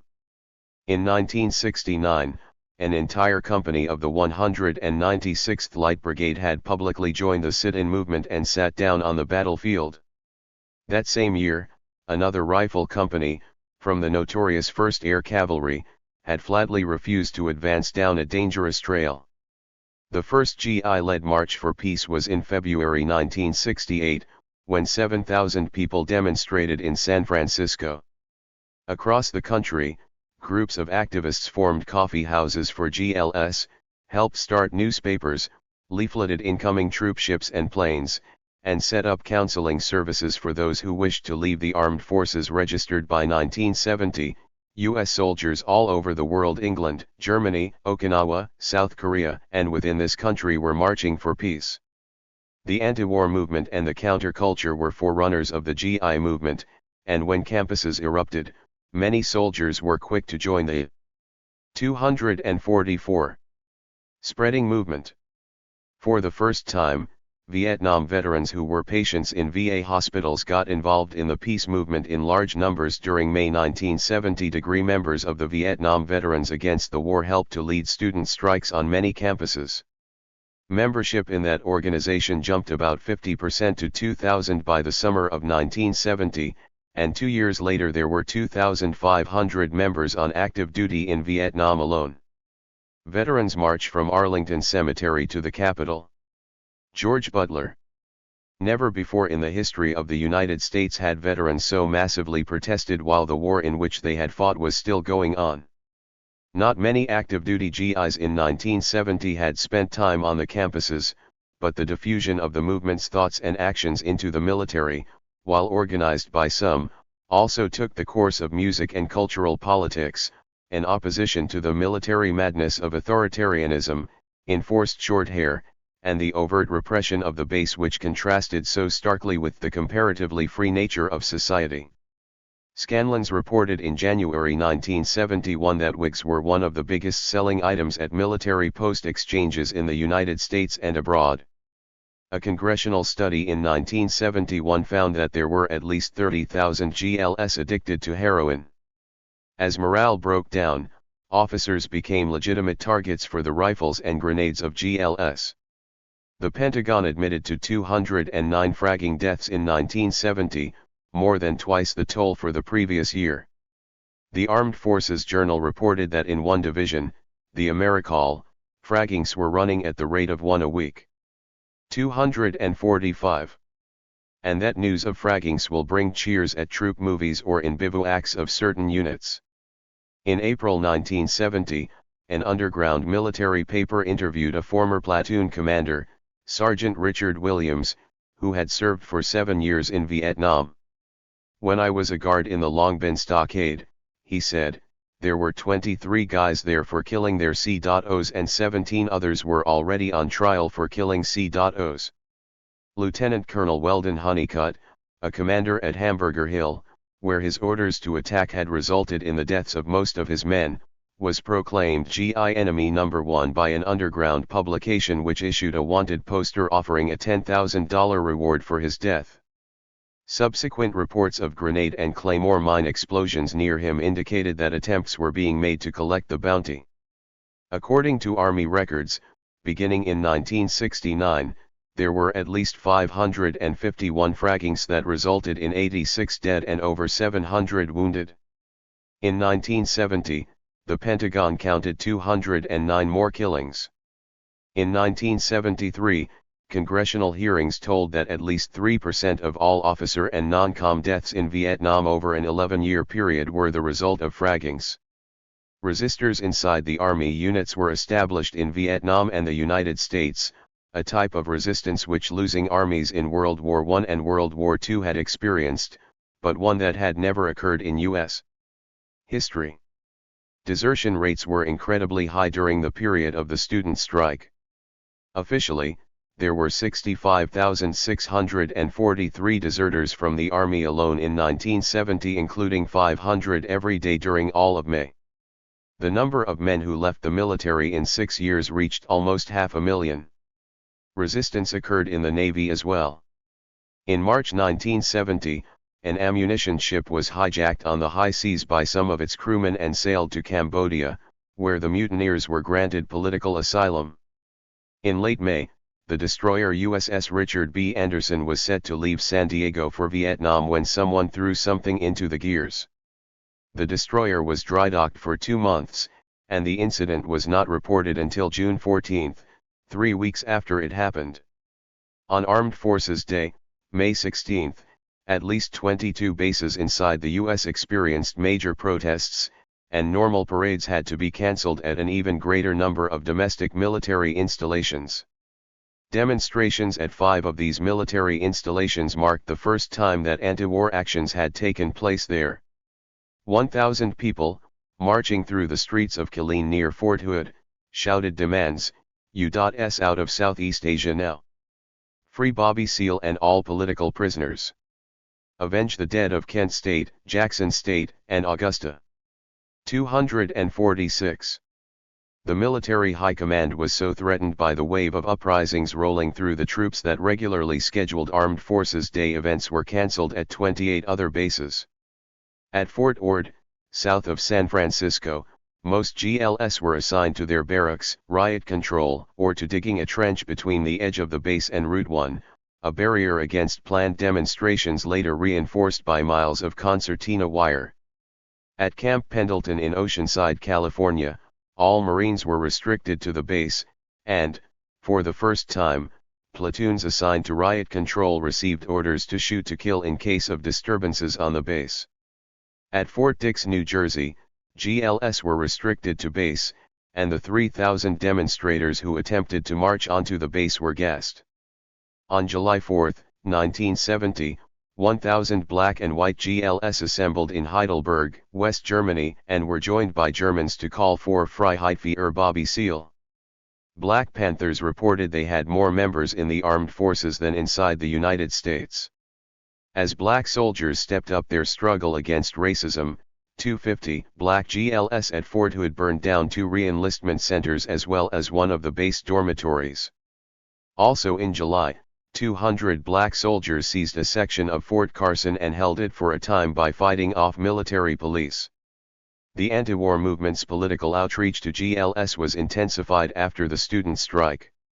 By 1972, there were at least 25 anti-war coffee houses and 300 underground GI newspapers using names like Star Spangled Bummer and Harris the Brass.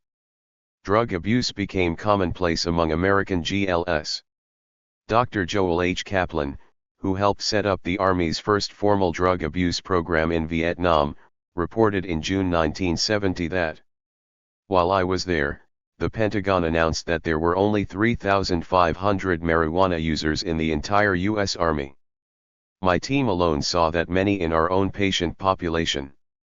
My KO estimated that 50 to 80% of the Army's enlisted men tried marijuana once. I would estimate that between 10 and 20% of the GLS in Vietnam were drug abusers. A drug abuser with a daily dependence would smoke a marijuana joint in the morning when he got up, like enjoying a cup of coffee. He would drop some barbiturates during the morning, smoke a couple of more joints at lunch, and in the evening would wind up on opium." The massive rebellion in the military meant that it was only a matter of time before the United States had to withdraw from Vietnam since its GLS refused to fight. With the return of the veterans, the anti-war movement was provided with a nucleus of leadership in the period after the student strike. The 247 students and soldiers of that time, although segregated into different worlds, came together in the struggle to end the war. Women's General Strike. By 1970, the autonomous women's movement had experienced phenomenal growth. Women's groups sprouted up on college campuses, in industry, in cities, and in suburbs. Like the Black movement, the women's movement contained a diverse membership, and in 1970, radical feminists became the leading force within the feminist movement. That the personal is political had long been discussed by the New Left, but never before had the legitimacy of heterosexual relationships and patriarchal domination been challenged as it was in 1970. As radical feminists consolidated their hegemony within the women's movement, women occupied buildings and set up women's centers, and they fought the police for control of their newly won territory. At the Second Congress to Unite Women in New York on the weekend of May 1 to 3, 1970, more than a dozen lesbians wearing Lavender Menace t-shirts took over the opening ceremony and announced their presence to more than 400 assembled women from around the country. From that moment on, the entry of lesbians as a public force and the hegemony of radical lesbians within the women's movement became a prominent feature of feminism. On March 18, 1970, in New York, more than 100 protesters occupied the offices of the Ladies' Home Journal, a magazine with circulation in the millions that featured advertisements exploiting women's bodies and had no daycare center for its employees. The activists demanded an entire future issue be devoted to feminism and an end to portrayal of women as mindless commodities. 3 months later the magazine complied, including sections on the Equal Rights Amendment and meetings of American socialist feminists with North Vietnamese counterparts. In the spring of 1970, women's strikes at General Electric, Bendix, and New York Bell Telephone surprised mainstream unions, whose male leadership nonetheless continued to overlook them. Inside movement organizations, women's voices resonated widely. Among Latinos, the Second National Youth Conference was held in Denver in March 1970. Even more participants arrived than the previous year. The many creative workshops included one on women's rights that issued a report criticizing traditional concepts of females. We must change the concepts of the alienated family where the woman assumes full responsibility for the care of the home and the raising of the children to the concept of La Raza as the unified family. Everyone, men and women, will work consciously towards the goal of the total liberation of our people. Within the Young Lords as well, their 1969 program as formulated called for equality for women. The revised program. 249. Of May 1970 went even further, we want equality for women. Down with machismo and male chauvinism. In the spring of 1970, the Central Committee of the Young Lords Organization went on a retreat at a Long Island mansion, where they resolved to promote women to the Central Committee. Their reasoning followed Che's call to build a new 21st century man. The group organized protests at the Puerto Rico Day March because Miss Universe was the chief marshal *. The women's movement greatly affected the visual arts. In New York, a group called Women Artists in Revolution called on the Whitney Museum to include more female artists. On May 2, 1970, the group opened their first feminist production, Maud Donna. At a meeting of some 1,500 people from the art world on May 18, the New York art strike was proclaimed in solidarity with Kent State and Jackson State. Some of the resolutions acclaimed an emergency cultural government that would sever all ties with the national regime and creation of a fund for resistors against war, repression, and racism through a 5% voluntary tax from artists and dealers. 4 days later, more than 500 artists blocked the entrance to the Metropolitan Museum after it refused to honor the strike. A subsequent meeting approved a steering committee of 50% African Americans and Puerto Ricans and 50% women while adopting the official name the New York Artists' Strike Against Racism, Sexism, Repression, and War. Registered to protest the Vietnam War, sculptor Robert Morris called off his own solo exhibition at the Whitney Museum and called for a meeting on May 18, 1970, where over 1,500 members of the art world resolved to create an emergency cultural government to sever all collaboration with the federal government. Trademark later adopting the formal name the New York Art Strike Against War, Racism, Fascism, Sexism, and Repression, artists organized several demonstrations, most notably on May 23 when over 500 artists sat in on the steps of the Metropolitan Museum, closing it down in protest of the war. One-day closings of the Museum of Modern Art, the Guggenheim, and Jewish museums also occurred, and an alternative Venice Biennale helped to raise money for the anti-war movement. In Los Angeles, women organized a demonstration against the Los Angeles County Museum, which included no female artists in its exhibitions. For the first time, rape was made a public issue and previously ignored violations were publicly vilified. Although a 1970 presidential commission found pornography to be harmless, a militant anti-pornography movement led by radical women quickly changed both consciousness and law. In 2017, the National Uprising Against Sexual Harassment provides further indication of the women's movement far-reaching consequences. 250. In 1970, the National Organization for Women embarked on its most ambitious campaign, a general women's strike for equality scheduled for August 26, the 50th anniversary of women's right to vote. As the date for the strike approached, women staged tot-ins to dramatize the need for daycare centers, and Betty Friedan, president of NOW, promised an instant revolution against sexual oppression.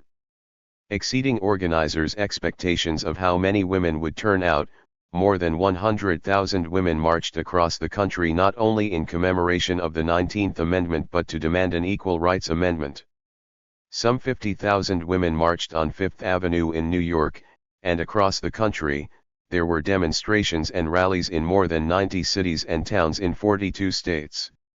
The next day, a lobbying campaign for an Equal Rights Amendment began on Capitol Hill. Although the era never passed, the women's movement continued to gather momentum in the 1970s, changing the common sense of American society while providing women with new possibilities for their lives. French women organized a solidarity demonstration on the same day, an event which brought together many of the scattered feminists who emerged after 1968 May events and is considered by many to have been the beginning of the contemporary French feminist movement. In 1970, Simone de Beauvoir took a strong stand against the Soviet country's treatment of feminism and advocated an autonomous women's movement unconnected to any left-wing party's *degree. Latinos mobilize. New York City was also the center of a burgeoning Puerto Rican movement. New York's medical system all but ignored the needs of Colombia. University Puerto Rican residents. Routine care required. Patients to wait 6 to 7 hours. Simply to see a doctor in Lincoln Hospital in the South Bronx, and basic services such as X-rays were often not available. The young lords liberated an X-ray truck and used it to provide medical care to long-neglected patients. Called the Butcher Shop by locals, Lincoln Hospital's building, LS Party, I, had been condemned in 1949, yet Young Lords Party, offset lithograph poster. 1971. No new hospital was being constructed. Disgusted with rats in the emergency room, shortages of personnel, dilapidated equipment, and supply shortages, activists moved from protest to the revolutionary action of taking over the hospital and running it as it ought to have been with the willing cooperation of disgruntled hospital workers. On July 15, 1970, after Carmen Rodriguez, a young Puerto Rican woman, died during an abortion gone wrong, dozens of people wearing purple berets led by the Health Revolutionary Union movement and the Young Lords took over the hospital. They raised a Puerto Rican flag over the building and educated patients about preventative care and lead poisoning. Altogether, over 600 people joined the occupation of the nurses' residence and pressed demands, including a new building, more Puerto Rican staff, doctors making house calls, and provision of basic services. The occupation was brief but successful. The city agreed the next day to build a new facility. When the hospital still failed to help stem the heroin epidemic plaguing the community, a second occupation began on November 10, 1970. Activists brought more than 25 heroin addicts into the hospital for treatment and created a new clinic. Walls were adorned with posters of Malcolm X and Che Guevara. They gave every addict a copy of The Opium Trail, Heroin and Imperialism, a pamphlet that instructed readers that revolutionary action could cure heroin addiction better than methadone alone. 252. Acupuncture treatments were later offered by the clinic, and a convert to them was Mutulu Shakur, husband of Afeni Shakur, stepfather to Tupac. In Los Angeles, on August 29, 3 days after the women's general strike, over 25,000 people flocked to Laguna Park in East Los Angeles for the third Chicano anti-war moratorium. The event was organized by a broad coalition of Brown Berets, student activists, and the Crusade for Justice. A festive mood prevailed. Marchers were cheered by thousands of people who lined the streets and expressed support for peace. People cheerfully filled Laguna Park and enthusiastically responded to the first speakers. Without provocation, police attacked. The violence began from the rear while music and performances on the stage captured everyone's attention. Out of nowhere, a tear gas canister landed on the stage. As people turned to see what was happening, dozens of uniformed sheriffs in riot gear attacked. Twice, people pushed the sheriffs back, but the forces of order attacked in ever greater numbers and with intensified violence, took control of the park. By the end of the day, 3 people lay dead, hundreds had been injured, and over 200 arrested. Property damage was estimated in the millions of dollars. Respected journalist Ruben Salazar had been murdered as he sat on a stool in the Silver Dollar Bar. A sheriff's deputy had fired a 10-inch long metal tear gas projectile through the reporter's head. In retrospect, the assassinations of Ruben Salazar, Lynn Ward, and Angel Gilberto Diaz were part of a deliberate police terror campaign designed to neutralize and destroy the Chicano movement. The state's assault on a peaceful gathering united the entire Chicano community and many others in support of the movement. 3 days after the attack, an open assembly of more than 600 people unanimously approved a new protest march for September 16. Refusing to be intimidated despite warnings from police that new violence might be used to silence them, more than 100,000 people took to the streets. Amid a diversity of contingents proudly displaying their beliefs with banners and posters, local youth calling themselves La Casa de Carnalismo carried a banner loudly proclaiming Tierra y Libertad, tenemos el derecho de armarnos para defendernos. On January 31, 1971, another Chicano moratorium was called to protest the war as well as police repression, and the police again attacked, killing Gustav Montag and wounding 40 others. At the same time as the militant wing of the movement was brutalized and dispersed, favorable farm workers' contracts were signed, effectively dividing the movement. Basking in their victory, Chavez and the United Farm Workers continued to advocate tight immigration controls and nonviolence while publicly decrying illegals and green carders in contradistinction to American citizens. 253. After the success of a Free Puerto Rico Now! Conference in September 1970, more than 100,000 people marched from Spanish Harlem to the United Nations to support independence for Puerto Rico. Soon thereafter, however, divisions emerged among young lords over the question of the role of mainland Puerto Rican émigrés and activists on the island. As the movement split, activists attacked one another, and guerrilla tendencies formed. Puerto Rican aspirations for independence intensified as part of the global 1960s. Both the radical Puerto Rican and Chicano movements quickly escalated tactics from street protests to armed struggle. In early 1971, the Chicano Liberation Front staged multiple bombings of banks, schools, and post offices in Los Angeles. To the north, a Chicano Revolutionary Party promulgated armed revolution on the models of Cuba and Vietnam. Clandestine groups proliferated, the Northern California Frente Chicano de Liberación, the Continental Revolutionary Army in Colorado, the Emiliano Zapata Unit of the People's Forces in California, and FALN to name just a few. As armed groups bombed and robbed banks, it became almost impossible for legal movement groups to continue organizing. In 1972, the Crusade for Justice purchased the apartment complex next to their Denver headquarters, and the entire block became a liberated space. On March 17, 1973, using the pretext of a jaywalking offense, more than 200 police attacked a party. 254. Shooting wildly and drawing defensive fire in which 4 officers were wounded. Activist Luis Martinez was killed, and over 60 people were arrested. In the aftermath of the confrontation, city officials ordered demolition of the apartment building. Not as well known as the government's repression of the African American movement, the Latino movement was also heavily attacked. In late May 1974, 6 activists in Boulder were killed by powerful explosions.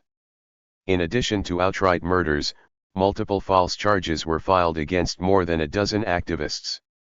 When all was said and done, however, the results were 11 dismissals, 2 acquittals, and 2 continuances, and the movement's organizing work had been interrupted. By the end of the 1970s, the Crusade ceased to exist as a viable movement organization. Like never before, the Eros effect of 1970 posed the possibility of unity among all the progressive forces in motion. When thousands of students in Washington, D.C., found themselves fighting with police, for example, they were frequently taken in by the black community there, which literally opened its doors to those in need of a safe haven. At the same time, the support for the Panthers provided by the 4 million striking students bore fruit when Huey Newton was released from jail on May 29. With the coming together of blacks, Latinos, and whites in 1970, the movement appeared to be moving toward a genuinely revolutionary position, one that went beyond existing social divisions. The Revolutionary People's Constitutional Convention on Labor Day weekend, September 5 to 7, 1970, thousands of people, including sizable contingents of students, feminists, gay people, Native Americans, Puerto Ricans, Chicanos, and Asian Americans, answered the Panthers' call for a Revolutionary People's Constitutional Convention in Philadelphia. Although seldom mentioned in mainstream U.S. history, this self-understood revolutionary event was arguably the most momentous event during the American 60s. Despite the massive police actions designed to scare people away from Philadelphia, as many as 15,000 people came. From around the country, spontaneously assembled groups rented buses, drove cars, and took planes. In at least 2 cities, people reported that buses were suddenly cancelled without explanation, compelling people to improvise rides. 22 persons from East St. Louis in a 3-car caravan were arrested and charged with firearms violations, and at least one New York Panther was arrested en route to Philadelphia. Organizations and delegates from Florida and North Carolina made a notable impression, as did representatives from African liberation movements, Palestine, Germany, Colombia, and Brazil. Arriving in the midst of police terror directed against the Panthers, we were determined to defend them as well as to draft a new U.S. Constitution. The week before people gathered in Philadelphia, police bloodily assaulted all 3 Panther offices in the city, arresting every member of the party they could find. The Panthers had not accepted their fate without a gunfight, and 3 police were wounded. Afterward, the police forced captured Panther men to walk naked through the streets while being photographed by the press. Police Commissioner Frank Rizzo gloated that he had caught the big, bad Black Panthers with their pants down. Publicized widely, the atmosphere of courage amid fear created by police attacks was an important part of the aura of the RPCC.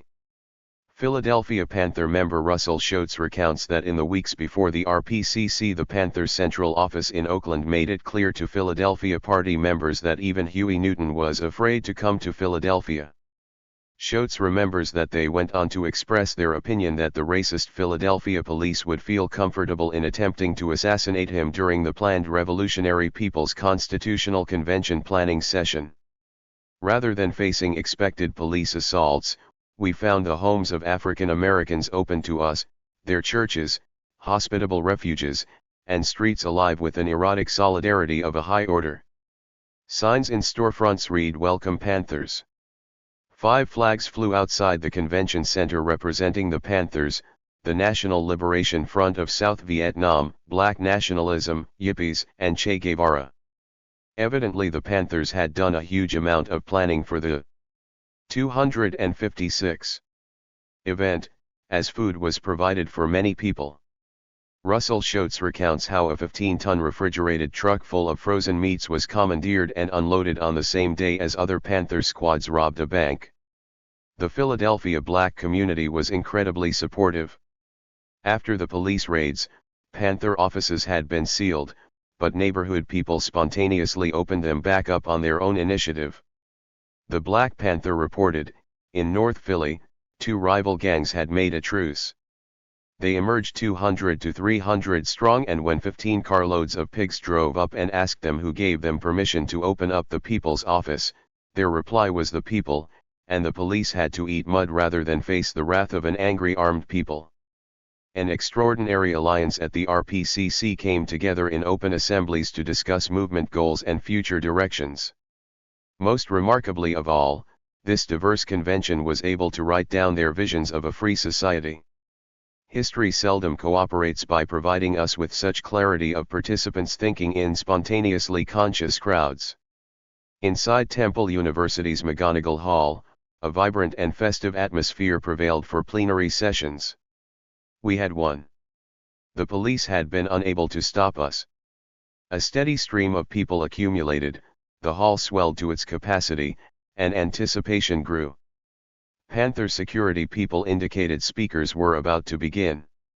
Suddenly, dozens of gay people entered the upper balcony, chanting and clapping rhythmically, "Gay, gay power to the gay, gay people. Power to the people. Black, black power to the black, black people. Gay, gay power to the gay, gay people. Power to the people." Everyone rose to their feet and joined in, repeating the refrain and using other appropriate adjectives: red, brown, women, youth, and student. The first speaker was Michael Tabor, a charismatic young party member who brilliantly held our attention for over 2 hours as he enumerated how the original U.S. Constitution excluded and oppressed 240,000 indentured servants, 800,000 black slaves, 300,000 Indians, and all women, to say nothing of the sexual minorities. Tabor reminded us that President Richard Nixon, fresh from invading Cambodia and daily bombing Vietnam, made Adolf Hitler look like a peace candidate. Other speakers included Audrey Jones, leader of the Boston Panthers, and Panther attorney Charles Gary. During the break in nearby streets, Muhammad Ali, an ordinary participant, shook hands, signed autographs, and offered words of encouragement. People talked with old friends or made new ones as they looked for a place to stay. All the while, hundreds discussed their coming task, to draft a new constitution for the United States. Jubilation coexisted alongside criticism, but nowhere was fearful resignation to be found. 257. As evening approached, electric expectations filled the hall as we waited for our first encounter with Huey P. Newton. Thousands more people waited outside hoping for space to become available for them. Only released from prison on August 9, Huey had just published an important essay supporting women's and gay liberation. He also had publicly offered to send troops to fight on the side of the Vietnamese against the U.S. Although many of us had demonstrated for his freedom and read his essays, he was a stranger to practically everyone, even to many Panthers. Huey was everyone's hero, but as soon as he took the microphone, we were stunned to discover that he was not at all an eloquent speaker. His high-pitched, almost whiny voice digressed into abstract arguments that had little impact except to disappoint us, a fact not lost on Newton himself.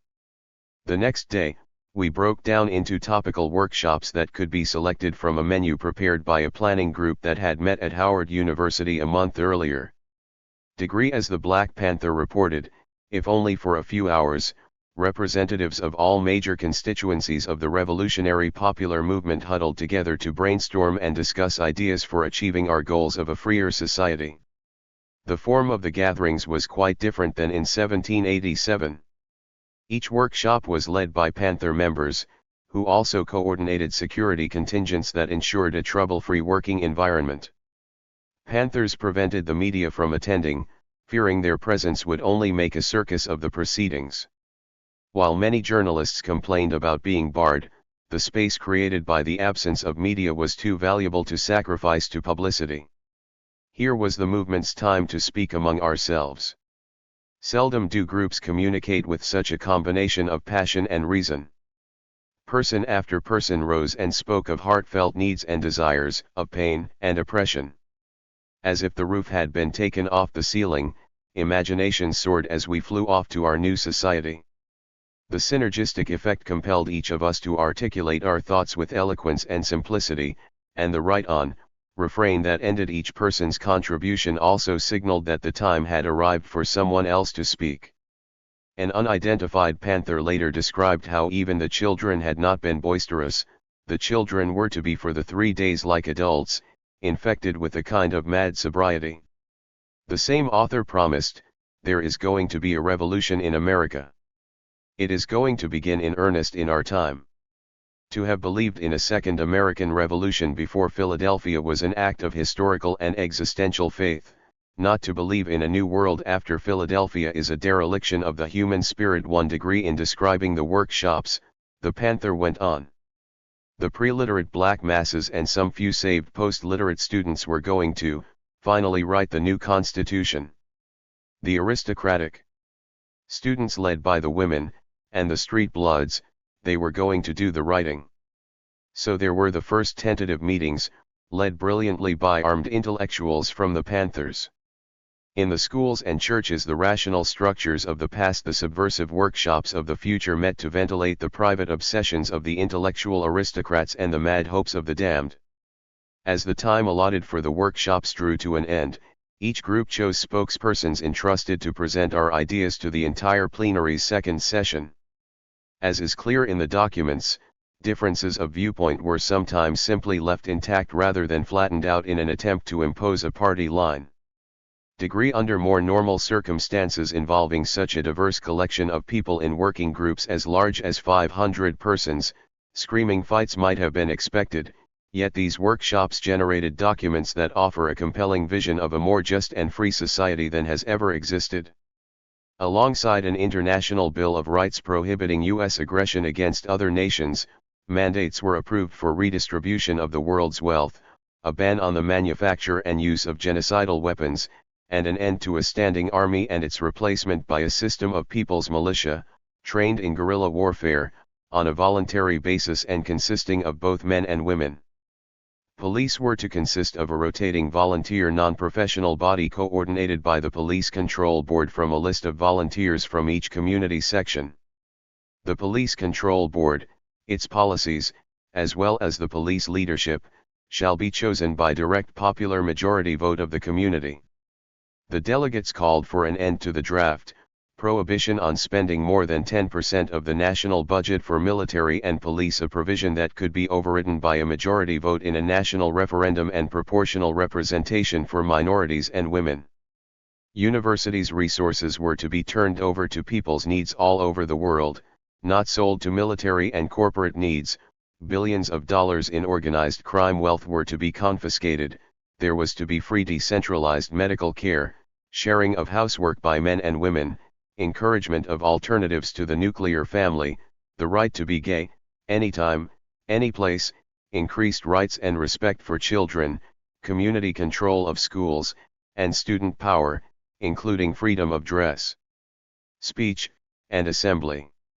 Although there is one paragraph in which man and he are used, the very first report of the workshops contained a mandate always to replace the word man with people in order to express solidarity with the self-determination of women and to do away with all remnants of male supremacy, once and for all, as summarized by the BPP a week later. 259. Taken as a whole, these reports provided the basis for one of the most progressive constitutions in the history of humankind. All the people would control the means of production and social institutions. Black and Third World people were guaranteed proportional representation in the administration of these institutions, as were women. The right of national self-determination was guaranteed to all oppressed minorities. Sexual self-determination for women and homosexuals was affirmed. The present racist legal system would be replaced by a system of people's courts where one would be tried by a jury of one's peers. Jails would be replaced by community rehabilitation programs. Adequate housing, healthcare, and daycare would be considered constitutional rights, not privileges. Mind-expanding drugs would be legalized. These are just some of the provisions of the new constitution. In the society at large, racism, patriarchal chauvinism, and homophobia, at the RPCC, solidarity, liberation, and celebration of difference.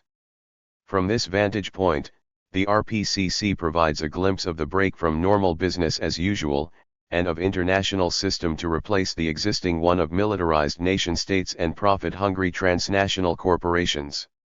As a global uprising swept the planet, the Panthers were best positioned as the most oppressed in what Che Guevara called the belly of the beast to embody global aspirations to transform the entire world system.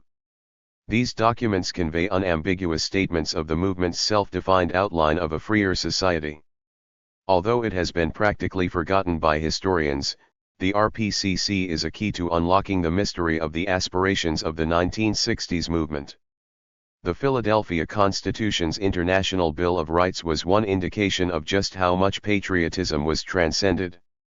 The popular movement's imagination expounded the contours of a new world, not simply a new nation. The twin aspirations of the global movement of 1968, internationalism and self-management, were embodied throughout the articulated vision.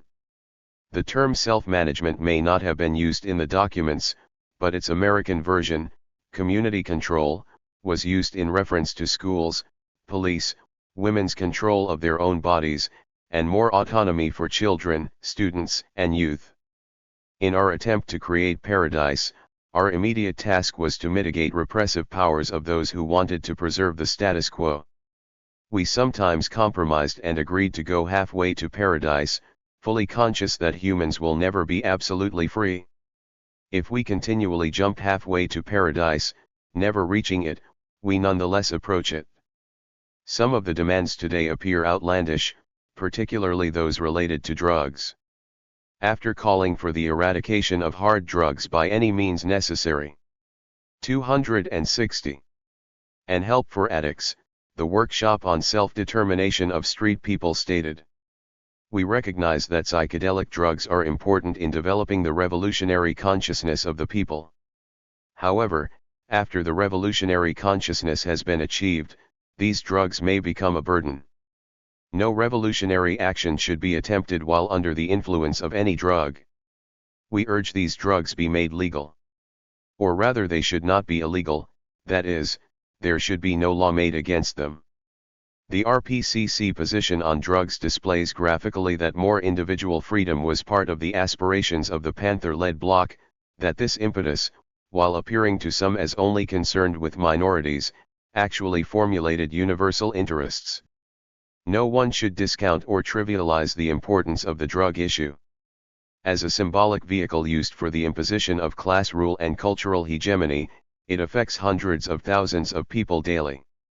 1 in 3 male prisoners in New York was serving a drug sentence in 1997, nationally, that figure was 6 of 10 women, and, in California, 1 in 4 male state prisoners.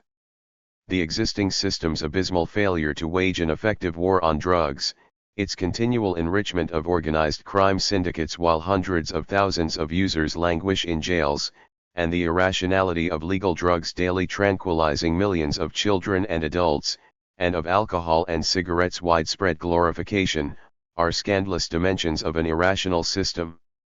History's judgment may yet prove that RPCC policies are more sane and prudent than those now in place. In the 1970s, Italian youth known as the Metropolitan Indians and Christiania, a countercultural community in Copenhagen, adopted essentially the same position on drugs as the RPCC without being aware of the 1970 convention. True to the RPCC's call to eradicate hard drug dealers by any means necessary, Panthers went on the attack against heroin dealers, confiscating cash and flushing their stash after giving them plenty of public warnings. In one of the more daring actions undertaken by movement activists, Jamil Al-Amin was captured by police after he robbed an after-hours club frequented by big dealers, a hangout his team and others sought to close. Ron Brazeo, underground from a 1970 bust of the Panther Defense Committee in Cambridge, Massachusetts, was killed in a shootout with a dealer in Marin, California, in 1972.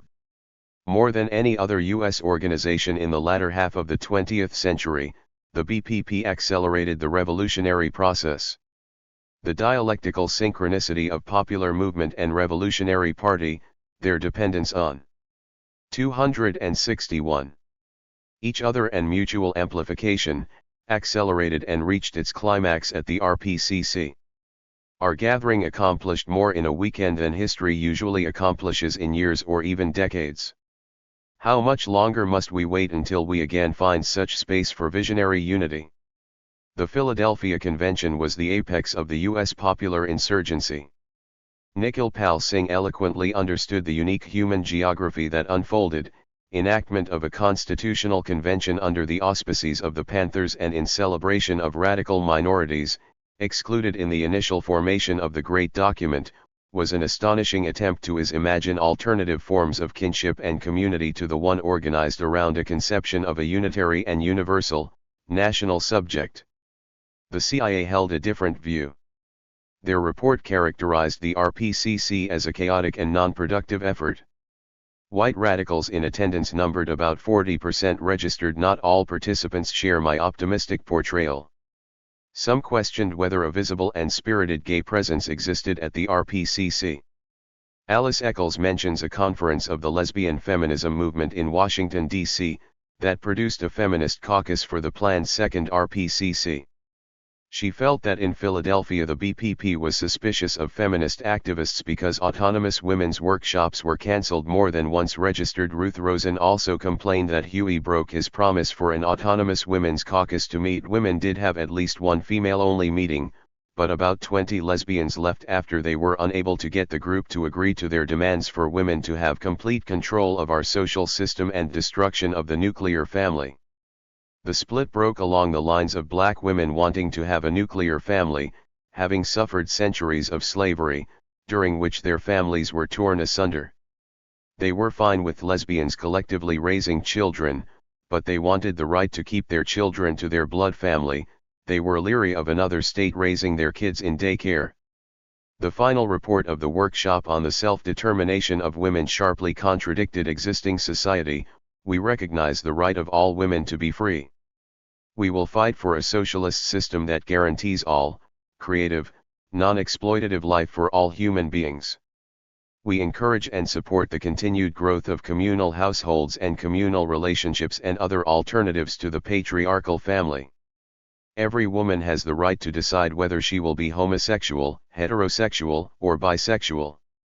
Degree divisions also existed among African Americans.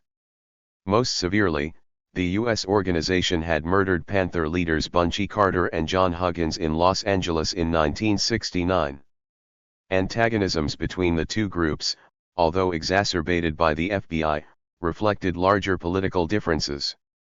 In Atlanta, on the same weekend that the RPCC convened in Philadelphia, the Congress of 262 African people gathered in Atlanta, with 3,500 participants from a variety of civil rights, Black Power, and cultural nationalist organizations. The Congress was born out of a series of conferences held in the U.S. and Bermuda from 1966. Atlanta was designed to unite black moderate forces and cultural nationalists and to differentiate them from the radical multicultural alliance led by the Panthers. Present were Rev. Jesse Jackson, Coretta Scott King, Louis Farrakhan, Queen Mother Moore, Ken Misemagi, and Julian Bond, as well as representatives from many countries.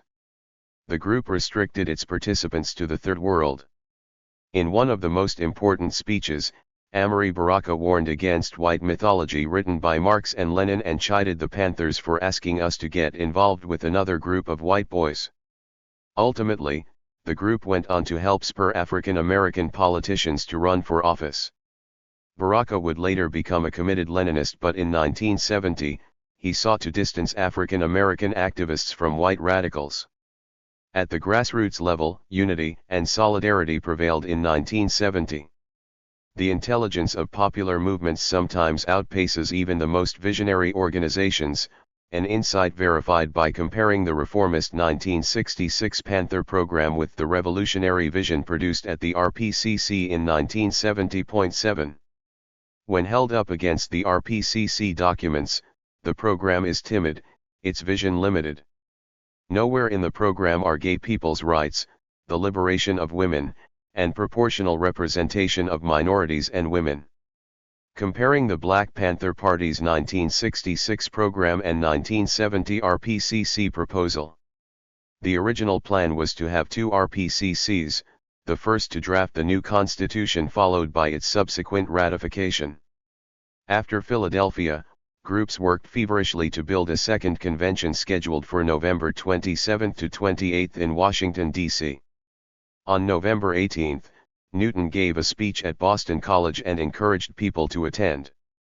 He announced its theme as Survival Through Service to the People and promised to present our Total Survival Program. In this path-breaking speech, he reformulated the Panthers' goal as revolutionary intercommunalism. Rather than seizing national power, he maintained revolutionary forces should instead build up self-governing regional structures that could link together along horizontal lines. In his view, the global village created by the communications revolution as well as the international reach of U.S. imperialism had created the preconditions for revolutionary intercommunalism. According to Newton, capitalism long ago made nations obsolete and treated people everywhere as similar objects for exploitation. We see very little difference in what happens to a community here in North America and what happens to a community in Vietnam. We see very little difference in what happens, even culturally, to a Chinese. 264. Community in San Francisco and a Chinese community in Hong Kong.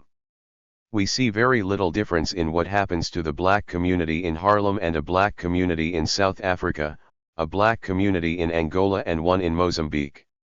What has actually happened, is that the non-state has been accomplished, but it is reactionary. Although the September Convention had roared its approval of the program as a whole and thousands of people made their way to Washington, the gathering there never happened. Despite 2 months of effort, meeting space could not be secured. The FBI and local police agencies had pressured venues such as the University of Maryland and local armories not to allow Panthers to rent their spaces. Howard University insisted upon a $10,000 deposit, a sum the Panthers could not or would not pay. The CIA expected 20,000 to 25,000 people to attend, double the number in Philadelphia, and predicted even more whites because of sympathy among the hippie community. When thousands of people arrived, there were simply no facilities available for them. A smattering of events transpired, including an outdoor concert by the Panthers' R&B band, the Lumpen. Newton finally spoke on November 29 to 600 people inside a packed church, while 2,000 more listened through speakers outside, and he promised to reconvene the convention in the near future. Degree. The Panthers split. In the next 89 days, Newton had an unexpected change of heart and made a snap decision that building a popular front to write a new constitution was a mistake. Degree. He changed the party's orientation back to the black community and endorsed electoral politics as the defining tactic of the Panthers. He later disclaimed any responsibility for the crazy constitutional convention and portrayed it as part of Eldridge Cleaver's misdirection of the party, even though the 1966 Panther program he had written with Bobby Seale pointed precisely towards such a convention. While Newton could not understand it, Cleaver's implementation of the Panther program was part of his desire to follow the leadership of Newton, not, as Huey subsequently maintained, an attempt to overthrow him. Cleaver insisted the RPCC was actually implementation of Point 10 of the Black Panther Party platform and program. David Hilliard relates that Huey thought his original vision ran completely counter to Eldridge's plan to create a national popular front with this crazy constitutional convention. At the time of both conventions, Cleaver was in Algeria, where he opened the international section of the party on September 13, only days after the first RPCC. For a time, the Panthers were afforded official recognition by the Algerian government, and in June 1970 they were given the previous 265 Embassy of Vietnam's NLF as their own.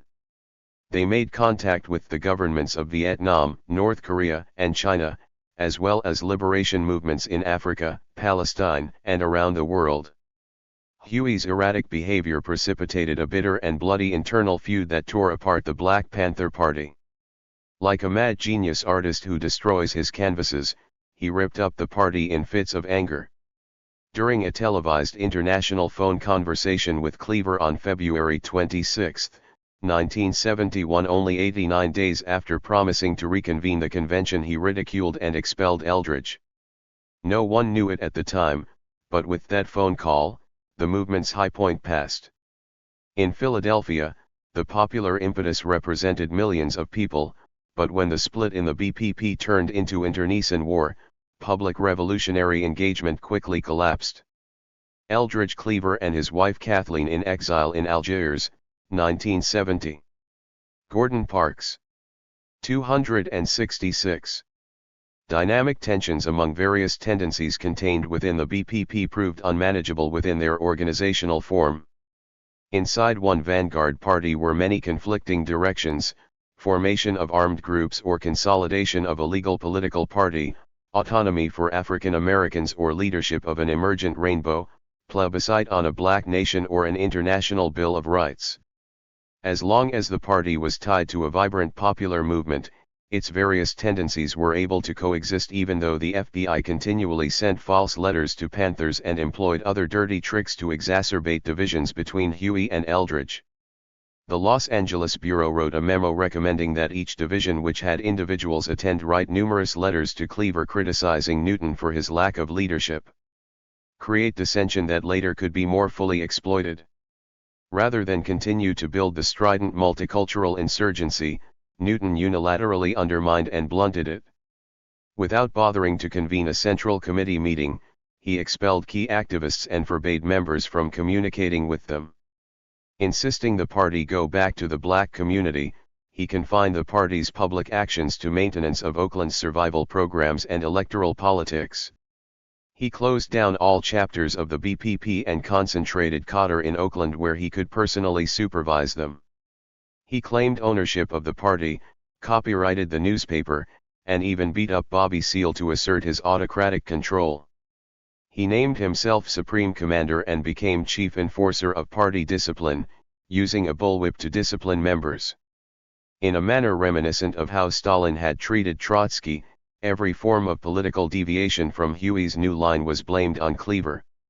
With these revisions underway, Newton secretly tried to control Oakland's drug trade and fell into drug addiction. He pistol-whipped his tailor and brutalized a young woman who called him baby. With the party split, the system destroyed the most radical advocates of revolution while reforming itself in order to prevent further popular mobilization. Attacked by his party and feeling that exile was a form of living death, Cleaver saw the revolutionary upsurge receding. Degree After a profound religious experience, he became a Christian and made his way home to the U.S. As the movement disintegrated, the Philadelphia Constitution was apparently tossed into the dustbin of history, or was it? The popular movement's vision continues to animate action. In the decades since the RPCC, millions of people have acted to implement various portions of the Philadelphia Constitution.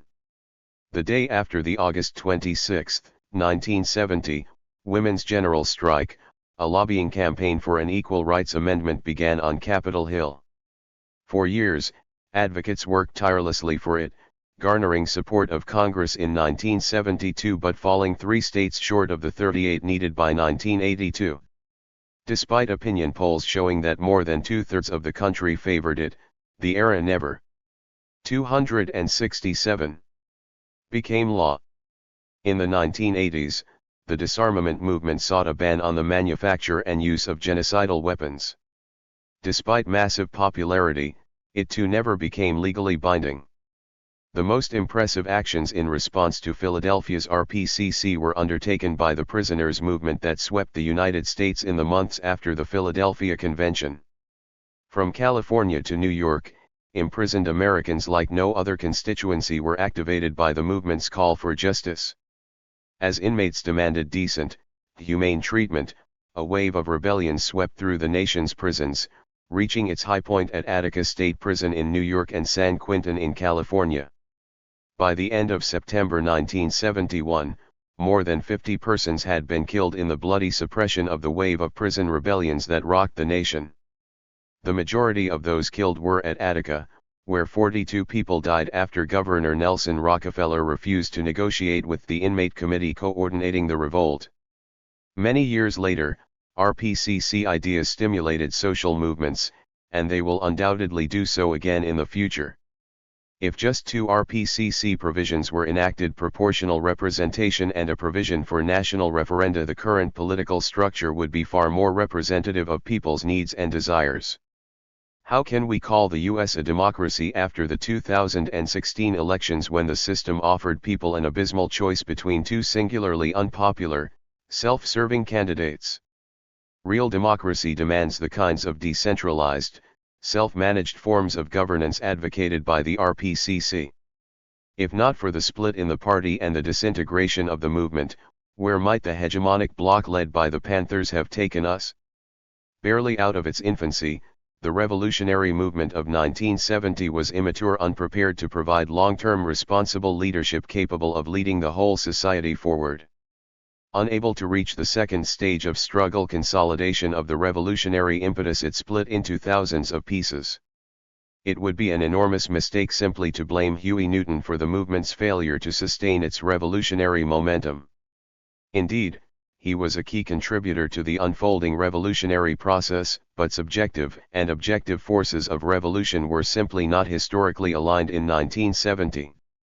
To this day, the RPCC remains unexplored, a unique event that sparkles with insight from the hearts and minds of thousands of participants who represented millions more. At the beginning of the 21st century, the phenomenal pace of change accelerates, and shifting group identities, changing affiliations, atomization, and detachment characterize our daily lives. Fragmentation of subjectivity makes it problematic today for any group to provide universal vision. The RPCC was simultaneously the last of the great public gatherings of modernity and the first gathering of our multicultural future. In so being, it was the hinge around which this entire historical period turned. 268. Workers and the crisis. If there is any chance of revolution, workers must be key participants. In 1970, however, the working class was far from leading insurgency against the system. No contingents of union members or workers marched as a group into the RPCC. Many workers and union leaders opposed racism and the war, but by and large, the radical movement seemed to be worlds apart from the American working class in 1970. At best, the working class tailed behind others. Influenced by civil rights, anti-war, and women's liberation movements, rank-and-file rebellions were at an all-time high. Business unions were unable to meet workers' needs, so the number of wildcat strikes rose dramatically. In 1972, more than 1,000 miners' strikes were counted, 90% wildcats. Asterisk. During a strike in Lordstown, Ohio, a union leader referred to the striking youth as the Woodstock of the working man. A spokesperson for the Fraternal Association of Steel Haulers suggested his members were the Black Panthers of the working class after truck drivers surrounded the Capitol. Studs Terkel referred to them as a new left. These examples portray how much the radical movement helped to change the working class, whose leadership had yet to congeal in the forefront of insurgencies. Like their college counterparts with whom they shared countercultural values, young people entering the workforce in the 1960s and 1970s spoke up and refused to let grievances be ignored. More often than not, the older generation of established union leaders marched in lockstep with the president. If there was one sector of American society besides the Pentagon that stood behind Nixon throughout the uprisings of May, it was the top leadership of the AFL-CIO.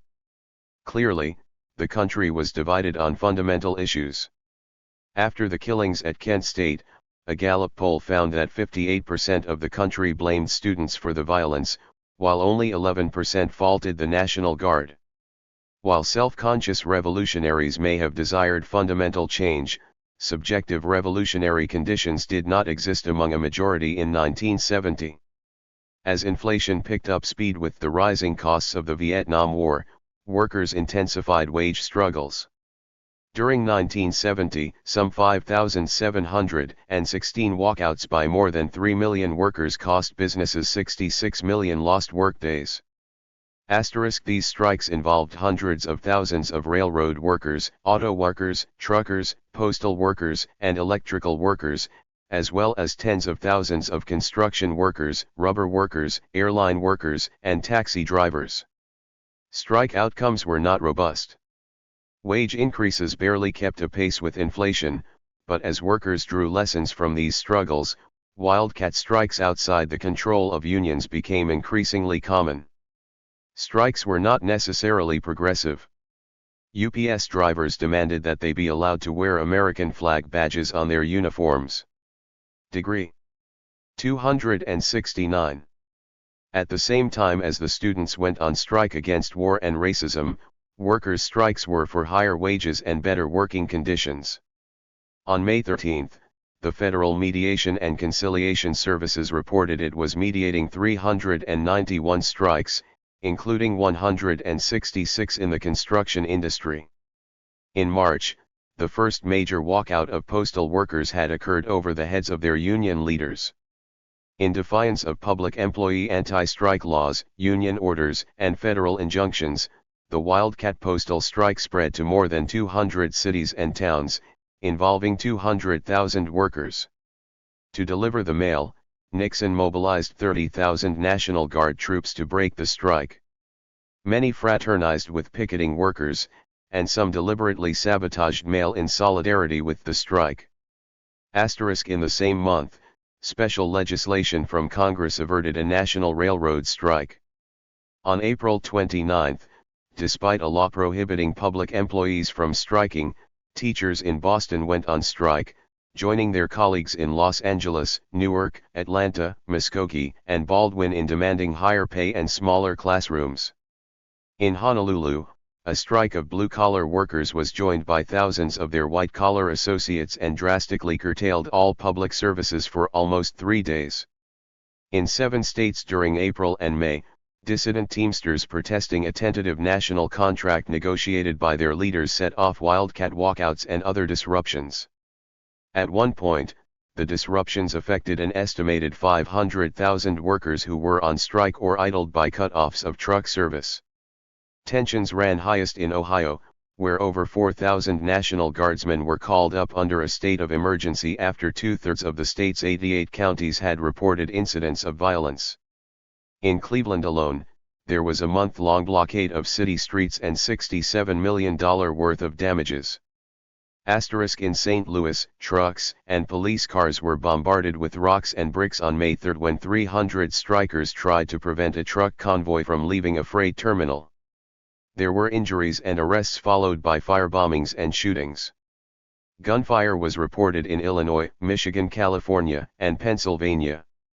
The original authorization to call up the National Guard in Ohio had not come because of the disturbances at Kent State but because of the Teamsters' strike. Two regiments, the 107th Armored Cavalry and the 145th Infantry, were on active duty in Akron as early as April 29. It was not until the day after the shooting at Kent State on May 4 that the April 29 authorization to call up the National Guard was amended to include the city of Kent. The epidemic proportion of rank-and-file contract rejections, dramatized best by the April Teamsters' revolt against their union leadership, had prompted a panel consisting of the construction industry, the top building trades unionists, and Secretary of Labor George Shultz to propose that the right to vote on contracts be taken away from the rank-and-file in the construction industry. In June 1970, in a decision that astonished many people, the U.S. Supreme Court ruled that employees could be forced back to work if their union agreements contained a no-strike pledge and an arbitration clause. It was a vicious circle. Hard hats were losing work because of the economic problems caused by the war. Students who opposed the war might have helped to remedy the situation of these workers but were attacked by them. Furthermore, more than 12,000 unskilled construction workers had shut down all construction in Philadelphia, laying off more than 3,000 skilled workers, in a strike for equal pay for skilled and unskilled labor alike. Construction jobs were notoriously reserved almost exclusively for whites, but racism of both the construction industry and unions was under attack in Seattle, Pittsburgh, Buffalo, Boston, and Washington, D.C. Divisions among people made it all the easier for Nixon to maintain order through skillful manipulation. From a prearranged meeting at the White House where he was presented with an honorary hard hat to creation of an all-black police riot squad in Washington, D.C., for use against mainly white anti-war protesters, Nixon employed the age-old tactic of divide and conquer in a polarized and racially divided country. The militancy of the Teamsters Union was especially a double-edged sword. In late July, Cesar Chavez and the UFW marched against attempts by the Teamsters to unionize in the Salinas Valley, where the UFW had waged a 5-year battle against growers. Teamsters were obviously trying to undercut the UFW base of support. On more than one occasion when disputes broke out, Teamsters beat nonviolent farm workers. Teachers' strikes also raised racial issues since their demands often collided with perceived needs of the black communities where their schools were located. Contrary to what was often reported by mass media, students and workers were not at war. As early as November 1969, a strike by workers at General Electric received support at many universities, including Boston University, MIT, the University of Wisconsin at Madison, and the University of Illinois. On May 21, 1970, the day after hard hats in New York City, Buffalo, and St. Louis attacked peaceniks, their co-workers marched through New York City as part of a 40,000-strong labor student anti-war rally, where representatives of 28 unions and 17 campuses came together in solidarity with those murdered at Kent State, Jackson State, and Augusta. They condemned George Meany and 30 top union leaders who, by a 27-3 vote, had said that Nixon should not be influenced by the anti-war movement. At the end of the rally, 9 people were injured when police unexpectedly rode horses into the crowd. 271. The relationship between striking students and workers on the West Coast was even better. After the invasion of Cambodia, Every AFL-CIO County Central Labor Council in the vicinity of San Francisco, representing some 400,000 workers, called upon Congress to censure Nixon for his deception, dishonesty, and violation of our Constitution, to repeal the Gulf of Tonkin Resolution, and to cut off funds for combat operations in Indochina by the end of the year. A full-page ad in San Francisco's two daily papers on May 18, signed by 463 trade union leaders, concluded, "We want a ceasefire now. We want out of Cambodia now. We want out of Vietnam now. We've had it." 100 union officers in Ohio signed a similar ad. In San Jose, California, a standing committee for cooperation between students and the Santa Clara County Central Labor Council already existed. In 1969, a significant alliance between striking workers at Standard Oil in Richmond, California, and striking students and teachers at San Francisco State College emerged. Both struggles had been long and difficult, and police were particularly brutal in their bloody suppression at San Francisco State. At a joint press conference announcing an alliance, Jake Jacobs, Secretary-Treasurer of Local 1 to 561 of the oil, chemical and atomic workers said, "It is not just police brutality that united us. We are all exploited, black workers more than whites, but we all have the same enemy, the big corporations. And it is corporations like our enemy, Standard Oil, that control the boards of trustees of the state colleges the students are fighting." After the invasion of Cambodia, several union conferences supported the anti-war movement. On May 8, representatives of 5,000 faculty from 23 California campuses met in San Diego and formed the United Professors of California. After 3 days of debate on how their union should relate to public stands on political issues, the delegates overwhelmingly voted to condemn Nixon's escalation and called for the remainder of the academic year to be devoted to bringing the war to an end. A day earlier, in Denver, a convention of the American Federation of State, County, and Municipal Employees unanimously passed a resolution calling for immediate withdrawal from Indochina consistent with the safety of U.S. troops. Union representatives of the Teamsters, United Auto Workers of California, and the AFL-CIO Amalgamated Clothing Workers signed resolutions calling for peace now. On May 11, some 800 of 4,000 university employees at MIT voted to strike for the three demands of the students, joining workers at Berkeley, Harvard, Columbia, and other universities who followed students' lead. At a conference in late June, over 1,000 trade unionists representing 4.5 million workers called for immediate U.S. withdrawal from Indochina. 272. And formed Labor for Peace, an organization dedicated to inform, educate, and arouse the membership to act to end the war now. Will Perry, a district secretary-treasurer of the Western Association of Pulp and Paper Workers said, "Unemployment, inflation, war, racism, repression and worthless labor leaders leave the laboring man in desperate straits. Nixon is the worst anti-labor president we've had." According to Jeremy Brecker, the student strike of May 1970 helped to create a sea change in the attitudes of American workers. In the fall of 1970, as college classes resumed, some 400,000 auto workers at General Motors walked off their jobs, the first confrontation of the United Auto Workers with General Motors since 1946. Degree autonomous union formations sprang up and took direct action. New York City telephone operators were predominantly African American or Puerto Rican, and the large majority were women. On December 21, 1970, the first issue of Strike Back contained the program of the Bell Workers Action Committee. Composed of members from around New York City, the group called for a real union to represent them. Similar groups emerged in Los Angeles and San Francisco. During the student strike, truck drivers in Los Angeles met with campus radicals from UCLA to get support for the National Teamsters strike. From these initial contacts, Teamsters for a Democratic Union emerged, holding its founding convention at Kent State University on September 18, 1976, with more than 100 Teamsters from 44 locals in 15 states in attendance. Miners for Democracy was another major autonomous formation.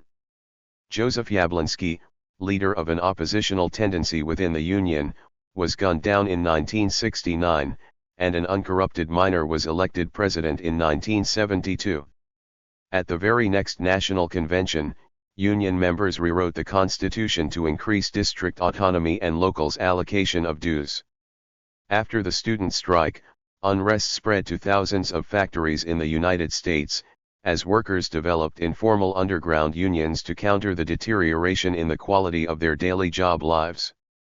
A 1973 report of a special task force to the Secretary of Health, Education, and Welfare entitled Work in America put it this way: absenteeism, wildcat strikes, turnover, and industrial sabotage become an increasingly significant part of the costs of doing business. In the words of Peter J. Pestillo, Ford's vice president for labor relations, "We can't run our plants with guerrilla warfare, and that's what we've had. We are moving from a law-driven to a personnel-driven situation." Asterisk. Even though many trade unionists supported the striking students and the idea of a general strike of workers and students repeatedly surfaced in May, polarization of American society made the actualization of a general strike a project for the future. 273. Restoration of order. The people of this nation are eager to get on with the quest for new greatness. It is for us here to open the doors that will set free again the real greatness of this nation, the genius of the American people, a new American revolution. A revolution as profound, as far-reaching, as exciting as that first revolution almost 200 years ago.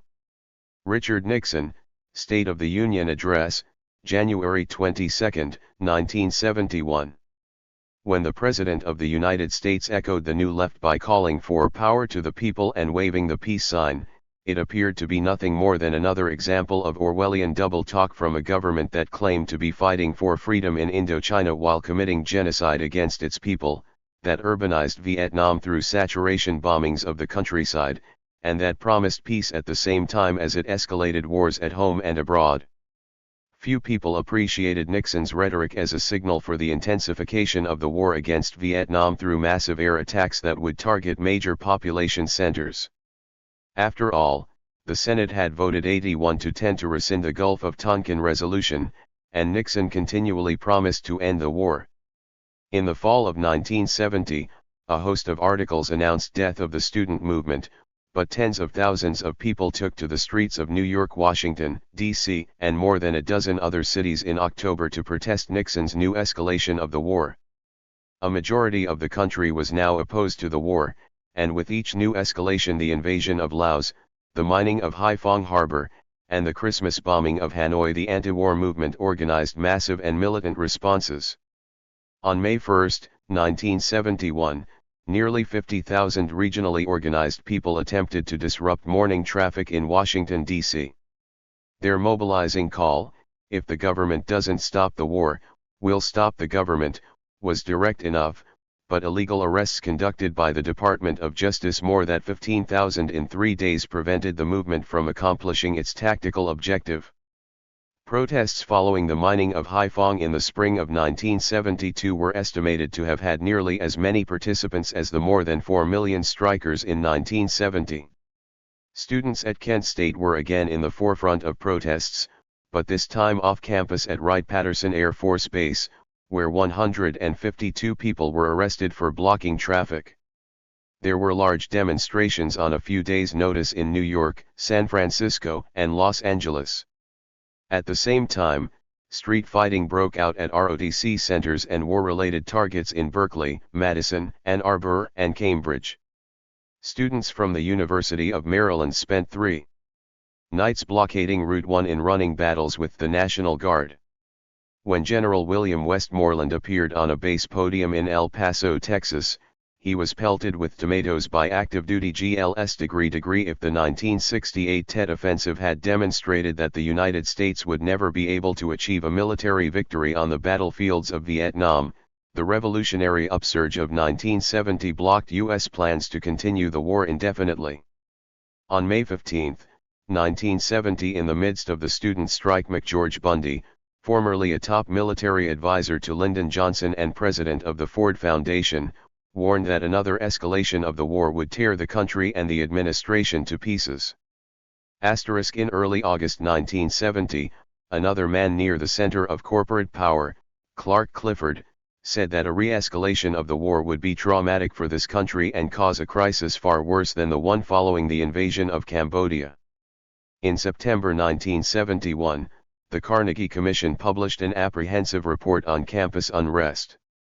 In a foreboding section, "It can happen again," there was an acknowledgement that, although a psychic thermometer had set in among activists, a new escalation of the war would have tragic consequences. To say that the campuses have been relatively quiet since May 1970 is not to say that they have been pacified. Opposition to the war and current national policies run deeper than ever. The signal for any new large-scale confrontation is not likely to come from the campuses or the counterculture. The student and intellectual communities are now too pessimistic about any movement they would launch having any impact. The spark for the conflagration, if there is to be one, will most likely be a deliberate governmental policy decision to invade North Vietnam, or to use tactical nuclear weapons. Addicted to power, Nixon escalated illegal domestic surveillance programs and repressive measures. He sent his team of plumbers to steal Democratic Party documents in Watergate, and boldly erased tape recordings of the Oval Office that Congress subpoenaed. As the Nixon administration became increasingly isolated, in a desperate attempt to regain control of the situation, the man who entered office in 1968 promising never to invade Vietnam or any country in the area reversed himself yet again and contradicted his lifelong promises to deal resolutely with the Red Chinese. Given the new mood in the country, Nixon's trip to Beijing boosted his image and carried him through the 1972 elections with one of the largest landslides in American history.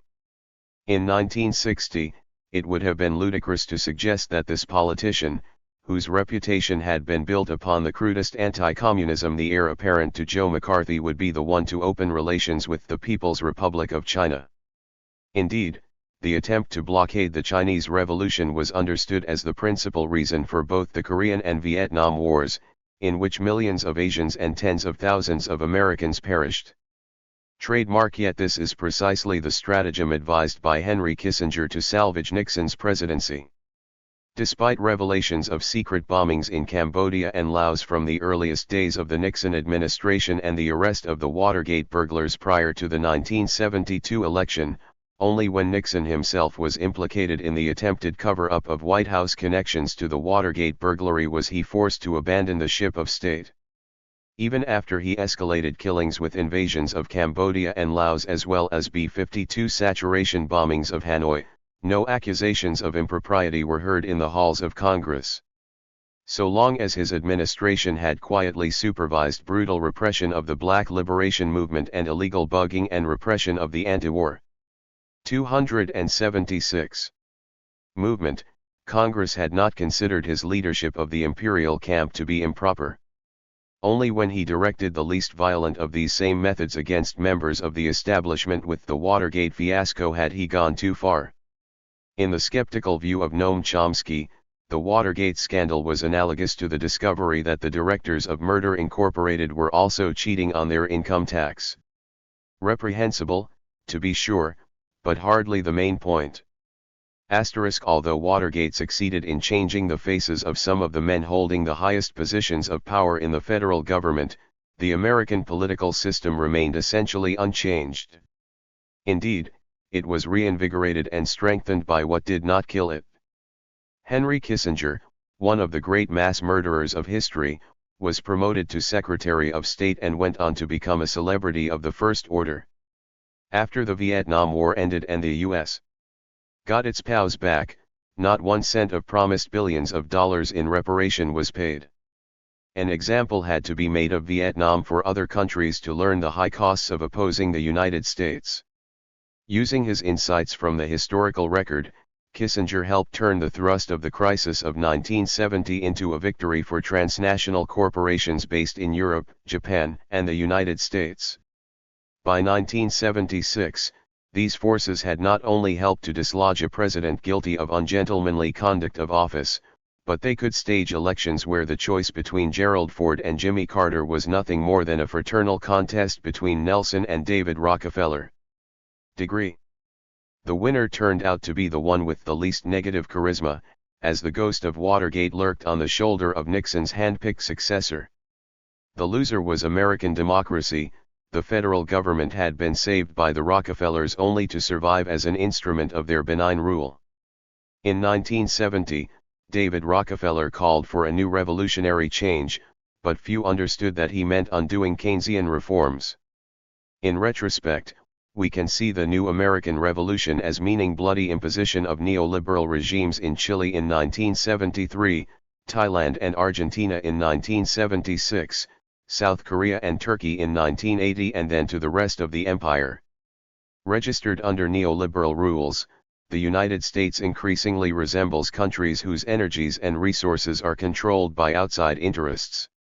The distribution of wealth and income in the United States today is more in the tradition of the underdeveloped world than in that of an affluent society. Moreover, other characteristics of poor countries have appeared in the United States since 1970, the growing strata of homeless people, transformation of inner cities into playgrounds for the rich and displays of corporate wealth, increasing irrelevance of domestic democracy. As real wages continue to shrink, we are all compelled to work longer hours for more years for less money. The threat of joining the wretched of the earth frightens people into accepting the rewards offered in 277 wealthy countries. We all know that daily thousands perish from starvation and disease. Trademark. One of the immediate effects of the Vietnam War was the breakdown of the U.S. armed forces among the rank and file. Over the longer term, its command structure was strengthened. Vietnam provided the top command of the Pentagon with a training ground from which they drew lessons and made adjustments in future endeavors to control distant lands and peoples. In 1968, General Westmoreland was removed as Chief of Combined Operations in Vietnam, but he became the U.S. Armed Forces Chief of Staff and was entrusted with the command of all counterinsurgency operations in Latin America. Ronald Reagan was governor of California during the student strike. The man who advocated paving over Vietnam and who reacted to the new left by declaring, "If they want a bloodbath, let's get it over with," went on to become the commander-in-chief. A decade before his election, Reagan had already performed in a dress rehearsal for his ascension to power. On February 10, 1969, he played the wargame role of the newly installed chief of state after a military takeover of the United States. After he had rehearsed saving democracy, all that was left was for him to be democratically elected. The Pentagon could not have put anyone more to their liking in the White House. Legislation was enacted before campuses reopened in the fall of 1970 aimed at repressing campus demonstrators. Over 30 states enacted a total of 80 laws dealing with campus unrest. Registered, but of course, the main change in higher education has been its escalating costs, in large part to pay for TOEFL administrations. Students who graduate today do so with an enormous debt burden, a modern form of indentured servitude. The 1% also made sober appraisal of the possibility of less, not more, democracy. As Samuel Huntington put it in his report to the Trilateral Commission, some of the problems of governance in the United States today stem from an excess of democracy. We have come to recognize that there are potentially desirable limits to economic growth. There are also potentially desirable limits to the indefinite extension of political democracy. Registered. Huntington labeled insurgent social movements as caused by democratic distemper. The revolutionary crisis unwittingly strengthened the stranglehold of the rich on American institutions and the system's capacity for domestic violence. Since 1970, local police departments have been armed with tanks, helicopters, and even submarines through federal funding. Specially trained intelligence officers and SWAT teams now routinely work within local police forces. Long before the Patriot Act, the FBI reconsolidated itself in the wake of congressional investigations and public concerns caused by its illegal operations, giving itself greater capacity to function in infiltrating and disrupting domestic movements. 278. Despite its apparent failure, the New Left's decisive break with the establishment leaves a significant legacy. The U.S. federal government remains unable to regain the kind of popular legitimacy it enjoyed before 1968. The defeat of the United States in Vietnam ushered in an era of successful national liberation movements in Africa and Latin America. The Vietnam Syndrome temporarily restrained the U.S. military. The draft was ended, 2 presidents were compelled to leave office prematurely, and the vote for 18-year-olds was enacted. The movement's political and cultural values quickly became common sense, and millions of people experienced improvements in the daily conditions of their lives. Americans of African descent and Africans living under apartheid in South Africa, as well as women and gay people, all won new life opportunities and enhanced pride in themselves. Changes in norms, laws, and values regarding relationships between men and women came into being. A new anti-racist global culture has permeated even the world of soccer. Even when it is possible for some people to carve out free spaces, racism and patriarchy continue to shape the overall conditions of our lives.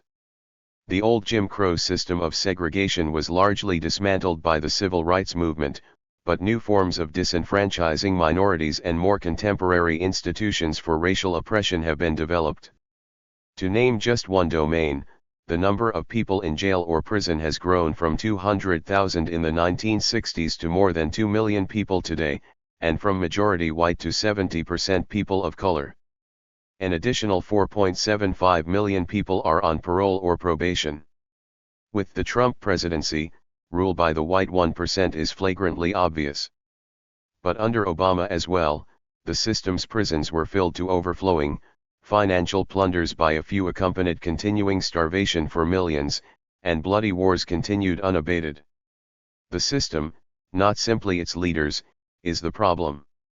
For the time being, control mechanisms in the United States are contained in economic disciplining of the poor and working class, vast student debt, a declining standard of living, and continual economic insecurity for millions of people. If such control mechanisms prove insufficient in the years ahead, behind them stands a vast repressive apparatus. The strengthening of the structures of domination, not their weakening, remains an undeniable and unintended effect of the crisis of 1970. While the revolutionary movement of 1970 may have been dispersed, its legacy lives in a pattern of subsequent global insurgencies. Chapter 5. The Global Imagination After 1968. FTER creating crises of revolutionary proportions in France in 1968 and the United States in 1970, the insurgencies could not sustain themselves. Whether murderously repressed in the US or assimilated in France, movements imploded and disappeared, or so it seemed. Vast mobilizations momentarily posed threats to the system, challenging police powers, wars, and racism, yet emergent dreams of freedom beyond patriarchy and capitalism remain unfulfilled. The vision of free societies governed through direct democracy, of a world without hunger or an arms race, without militarized nation-states and arbitrary authorities, is unabashedly optimistic and possibly unattainable. Yet even discussing such a possibility is a legacy of the global imagination that emerged half a century ago. Imagination is generally regarded as residing in individual minds, yet I use it in reference to collective actions that embody dreams, aspirations, and desires. Despite enormous cultural differences between France and the US, during uprisings in 1968 and 1970, millions of people shared aspirations for international solidarity and local self-management. In their everyday lives during trying times of heartfelt fears and burning desires, people acted according to very similar revolutionary norms and values. Traditionally, revolutions are understood as changes in elites that control existing economic and political structures, but the global imagination of 1968 envisioned destruction of unjust power and creation of mechanisms for autonomous self-determination. Decentralization and self-government were on everyone's lips, whether revolutionary intercommunalism or autogestion. More than a struggle against inherited injustices and irrational structures, people did not want to take over militarized nation-states but to destroy them. Obsolescence of the nation-state was not an idea invented out of thin air. It was presented by the actual development of history. Neither were nation-states originally invented by clever folks, nor inspired by fancy ideas. They emerged as products of humanity's transformation of ancient villages, city-states, kingdoms, and empires. As congealed forms of power that consolidated after centuries of European wars and economic changes, nation-states were then imposed by force upon the rest of the world. Looking at contemporary forms of political congregation from 1968 to the present, we find the free assembly continually coming into being, not on anyone's orders or any organization's dictate, but from autonomously determined needs of human beings. That kind of governance has little to do with elections and representative democracy managed by professional politicians. In an interview in 1968, when asked what form of democracy he wanted, German activist and SDS member Klaus Meschkat responded, "A form of democracy that is not confined to the heads of states, but is accomplished in all arenas, namely a democracy that is really built from the bottom up. You could say, self-management of producers in all arenas." In the universities, students have seriously demanded democratization of the universities. I believe that such a democratization, including in the factories, the schools, and in all facilities where people work together, is long overdue. In its internal organization and vision of freedom, the movement strove for popular participation in all aspects of life, including decisions about war and peace, how to run factories and offices, what to teach in universities, as well as what are acceptable patterns of authority in everyday life. The New Left raised the issue of the goal determination of the whole organization of society, a question which then as now lies outside established politics, democratic or authoritarian, to say nothing about academic theory. Participatory democracy was central to the global movement's identity from the nonviolent 1955 struggle to desegregate buses in Montgomery, Alabama, to the armed 1980 Gwangju uprising. Direct democratic norms spontaneously emerged among Polish workers, Copenhagen's communards in Christiania, San Francisco's diggers, Yugoslav students, Amsterdam's provos, and Berkeley's People's Park partisans.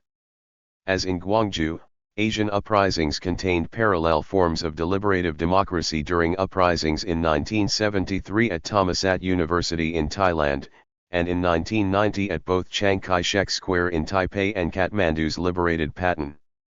Beginning in the late 1970s, Germany's autonomous movement used consensus in general assemblies to make key decisions and sustained itself over several generations of activism. As they developed through militant actions, the autonomen transformed themselves from civil Luddism into a force targeting the whole system of capitalist patriarchy. The 1999 Seattle protests against the WTO were largely prepared by direct action networks based upon strict principles of consensual decision making. In the anti-corporate globalization movement that grew by leaps and bounds after Seattle, social media lubricated the proliferation of participatory ethics. The armed Zapatista uprising involves creating participatory democracy in the everyday life of thousands of people. Rather than trying to seize state power directly, they build counter-institutions and strive to create a new person. The Oaxaca Commune of 2006 practiced self-government through open assemblies. Chapters of Black Lives Matter are empowered to take independent initiatives and action, not the dictates of a central authority. All of these developments highlight a globally interconnected movement. Given these trajectories, grassroots movements in the 21st century will continue to be structured according to a grammar of direct democracy, autonomous self-organization, and international solidarity. Another dimension of 1968 that remains definitive is an enlarged constituency of revolution, a factor discerned on every continent. Significant participation of the lumpen proletariat among Gwangju's armed resistance fighters, mobilization of the new working class such as Seoul's Necktie Brigade in 1987, and committed protests of Nepalese medical professionals, lawyers, and journalists in 1990 provide empirical instances in Asia. Recent movements rapidly assimilated new technologies like fax machines, cell phones, the internet, and social media. The likes of Adbusters and Crime-Ethink. Reactivate new left playfulness, humor, irony, and autonomous artistic expression as opposition tactics. In the decades since 1968, most noticeable is the growth in size and deepening of vision of globally synchronized insurgencies. Global uprisings after 1968. After 1968, the global movement's capacity for synchronous international coordination has grown by leaps and bounds. Not simply a product of social media and technical innovations, internationally coordinated actions emanate from the accumulation of experiences by generations of popular insurgencies. Each wave builds upon victories and defeats of its predecessors. As history becomes increasingly endowed with direct action by self-conscious human beings, our collective intelligence becomes an ever more powerful material force. We may regard global insurgencies involving millions of human beings acting in concert with each other as a living organism. Born in 1968 as the whole world was watching, the infant's development has continued through subsequent uprisings and has yet to reach maturity. Learning from previous episodes, recent global waves have focused on transformation of the world economic system, not simply on opposing its weapons, wars, debt crises, and ecological devastation. Today there are more people consciously opposed to international capitalism than ever before in history, a potential for action that has yet to be fully realized. 290. In 1968, no one understood the power of global mobilizations better than the leadership of Vietnam.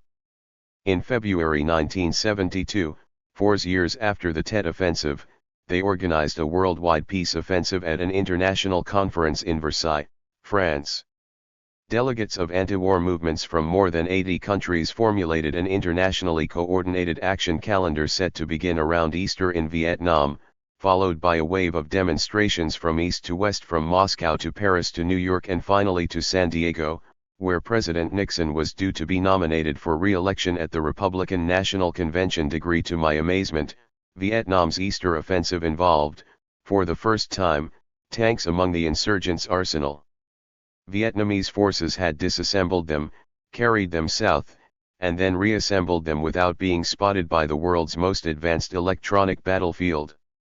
Half a world from Versailles, Vietnamese fighters timed deployment of smuggled tanks precisely for the date agreed upon for the start of the international offensive.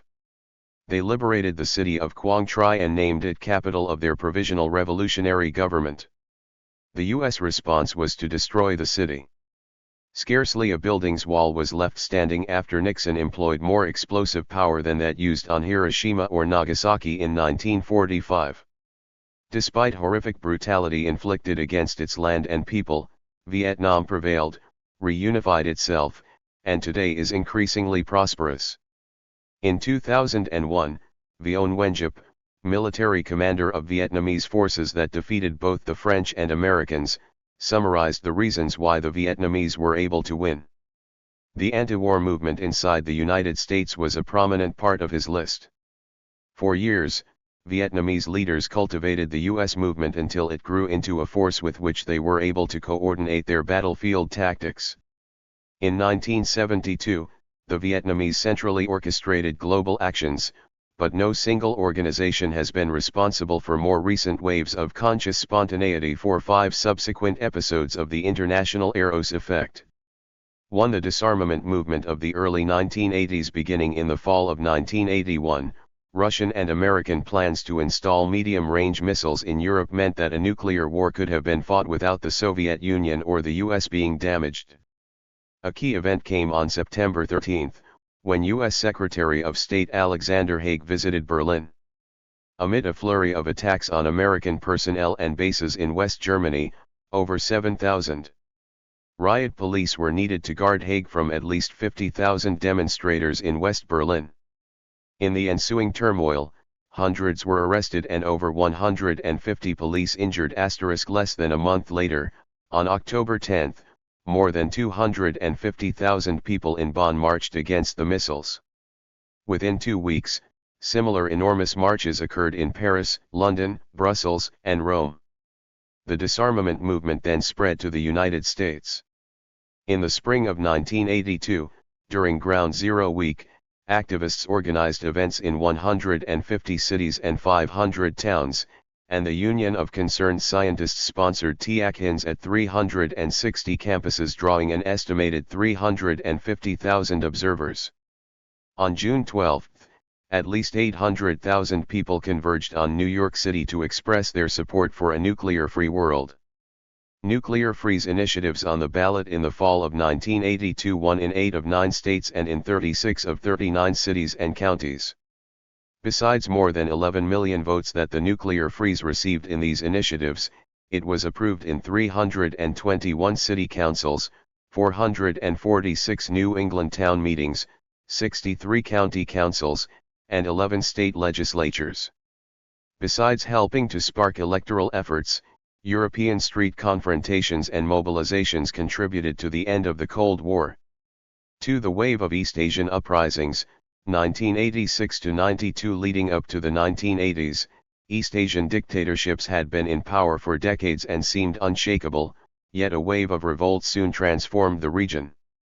In 6 years, 8 dictatorships were overthrown in 9 places in Asia, as uprisings exploded in the Philippines in 1986, South Korea in 1987, Myanmar in 1988, Tibet and China in 1989, Taiwan, Nepal, and Bangladesh in 1990, and Thailand in 1992. These insurgencies threw to the wind the common bias that Asians are happier with authoritarian governments than democracy. After the 1980 Gwangju uprising, the movement suddenly blossomed in 1986, when a massive occupation of public space overthrew dictator Ferdinand Marcos in the Philippines. Overnight, people power became activists' common global identity, cutting across religious, national, and economic divides. East Asia's string of uprisings from 1980 to Gwangju uprising. Hong Sung Dam, wood block print. 292. 1998 had a huge political impact, overthrowing 8 more entrenched regimes. South Korea's dictator Chun Doo-hwan was disgraced and compelled to grant direct presidency. Elections before being imprisoned, Taiwan's 40-year martial law regime was overturned, Burma's mobilized citizenry overthrew 2 dictators only to see their successors massacre thousands, Nepal's monarchy was made constitutional, military ruler Muhammad Ershad in Bangladesh was forced to step down and eventually sent to prison, Army Chief Suchinda Kraprayon in Thailand was forced to vacate the office of Prime Minister, and Indonesia's longtime dictator Suharto was ousted after 3 decades in power. These uprisings ushered in greater liberties and new opportunities for citizen participation as well as for international capital. They also inspired Eastern Europeans to act.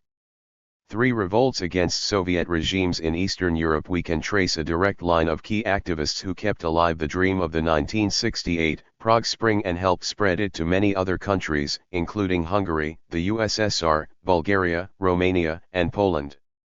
Gorbachev himself was directly changed and inspired by Czech activists, who themselves remained engaged in the process of social transformation.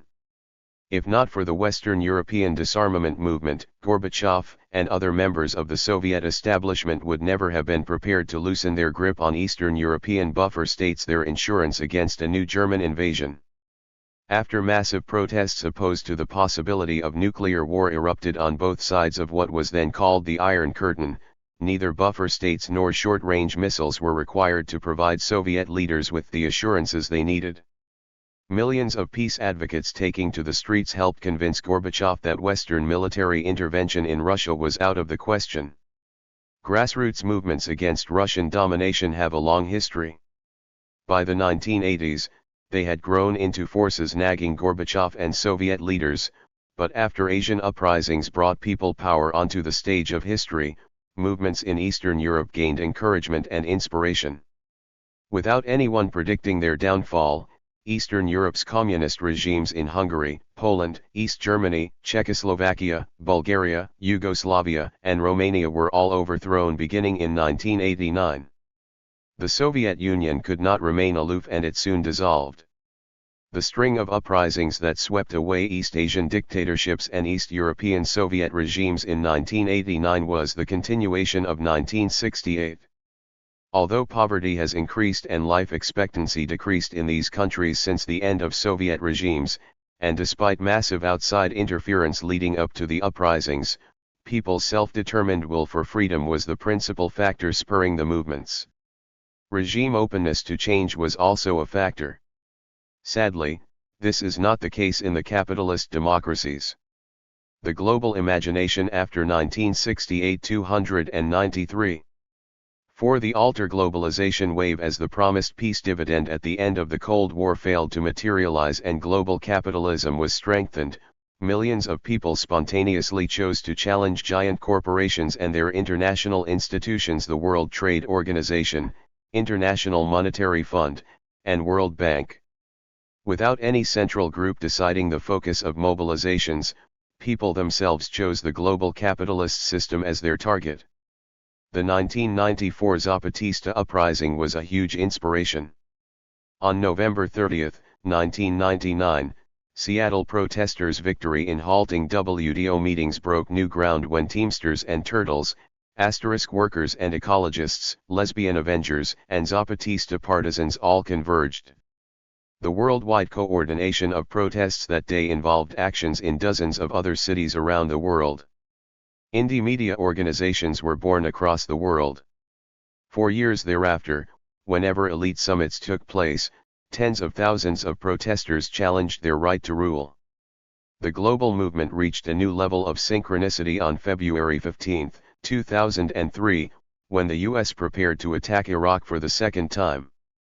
With no central organization, as many as 30 million people around the world took to the streets on February 15, even though the war had yet to start. People in 800 cities and 60 countries mobilized. From Damascus to Athens, Seoul to Sydney, and New York to Buenos Aires, millions constituted a global civil society that the New York Times named a second superpower. In London, 1.4 million took to the streets in the biggest demonstration in that city's 2,000 years of history, and 3 million people appeared on the streets of Rome. 5. The Arab Spring, Spanish Indignados, Greek anarchists, and Occupy Wall Street in 2011. Thousands of Spanish Indignados occupied major city squares and used direct democracy to fight back against the government's austerity programs. In more than a dozen countries, movements simultaneously appeared. Greek anarchists burned much of downtown Athens to protest their government's acceptance of German-imposed sanctions. After the suicide of vegetable vendor Mohamed Bouazizi, a chain reaction of uprisings spread from Tunisia to Egypt, and then to Yemen, Bahrain, Syria, and Libya. In 14 months, major protests took place in 14 countries in the region. Millions of people went into the streets. Their increasingly sophisticated use of social media such as Facebook, Twitter, YouTube, and short message service and the cross-border speed with which the revolt spread offer a glimpse of people power's potential in the 21st century. Disaster was the outcome in Syria, Libya, and elsewhere as world powers and entrenched regimes obstinately waged war. In Egypt, divisions between Islamists and Democrats abetted the military and its U.S. enablers in installing an even worse dictator than Mubarak. 294. From humble beginnings in New York on September 17, 2011, Occupy Wall Street took control of public space in more than 1,000 cities. To illustrate the global interconnection, seemingly disparate events, American protesters and Egyptian veterans of Tahrir Square exchanged gifts of pizza deliveries. These 5 global uprisings reveal patterns astonishingly similar to the global eruption of the Eros effect in 1968. Most recently, social media has facilitated synchronicity, but movements have been accumulating the capacity for international simultaneity since 1968. The global movement's mobilizations have changed from unconsciously synchronized to a form of conscious spontaneity as indicated in the chart below. Each wave built from its predecessor's victories and defeats. International harmonization from people's intuitive identification with each other in all these cases is noteworthy. We should expect that future global upsurges will surpass previous waves in cascading global resonance for 2 reasons. growing grassroots consciousness of the power of street protests and increasing global reach of the world system's impact on millions of people's everyday lives. If the past is any indication, future insurgencies will be increasingly marked by their sudden emergence and proliferation. They will also encounter the problem of sustainability apparent in Occupy Wall Street, which grew overnight to thousands of cities but quickly dissipated. Some questions for revolutionaries. Discontinuities in revolutionary movements and romanticization of past insurgencies have resulted in few critical discussions of lessons and legacies of previous waves of struggle. Many activists today know very little about the May 1968 events in France or even that a crisis of major proportions occurred in the US in 1970. As a result of such dynamics as well as Eurocentric biases, the Gwangju Uprising of 1980 is far less known than the 1871 Paris Commune, a momentous event that took place more than a century earlier. In remarks below, I offer my perspective on issues of central importance to future struggles. A centralized party? A single centralized party organized along the lines of democratic centralism successfully led the seizure of state power in several countries in the 20th century, but outcomes of these revolutions are quite distant from the kinds of freedoms now envisioned. Based on the dismal political results of Soviet and Chinese revolutionary regimes, we can conclude that the Leninist Party does not lead to freedom. In the late 20th century, Marxism-Leninism hastened the dissolution of the New Left in both Germany and the US. Parties modeled on those of Lenin and Mao Zedong, as was the Black Panther Party, have distinct advantages as well. Historical victories of the Bolsheviks in 1917 and of Mao's Communist Party in 1949 are proof of their power. The Panthers were able to craft unity and discipline among women and men accustomed to behavior far different than serving breakfasts in church basements, writing and selling newspapers, and other daily tasks that made their survival programs so successful. They forged a multicultural uprising in 1970 that momentarily posed the possibility of revolution in the US in the 20th century. Internationally, Panther emulators sprang up in more than a dozen places, from Polynesia to Bermuda and Palestine. Yet the party's democratic centralist structure was also a key reason for its demise. By 1970, the forces of order had murdered or locked up the entire 296 Central Committee. Would a decentralized revolutionary party been better able to withstand assaults of the centralized state? In the words of Herbert Marcuse, the sweeping concentration of power and control in the nationwide political and military establishment necessitates the shift to decentralized forms of organization, less susceptible to destruction by the engines of repression. Too much power was concentrated in the hands of too few people in the Panthers. Factions inside the organization fought for control rather than being able to coexist. Facilitated by democratic centralism but without engaging in any meaningful discussion among members, Huey Newton unilaterally expelled dozens of comrades, left others to face decades of prison, and liquidated dissident voices within the party as he shut it down as a national organization. The whole point of revolution is to expand freedoms already won through past struggles. If committed activists become order takers of a central committee, how can we expect them to help build a society in which the majority of people decide for themselves, in free and open communal deliberations, the directions we take? The idea that a single party can unify the broad and fragmented working class into a united movement wherein it is conscious of itself as a class is often articulated as a key rationale for its existence. Yet I believe that workers and the vast majority of society must do this for themselves in order for genuine freedom to flourish. The difference between heteronomously imposed and autonomously determined unity is vital. The qualitative transformation of the existing society, the break from what has been called prehistory and survival of the fittest, demands not only breaking the structures of the existing system but also formulation of a new self-consciousness of the human species. Only then could space be created for dignified processes of life and expansion of individual democratic rights.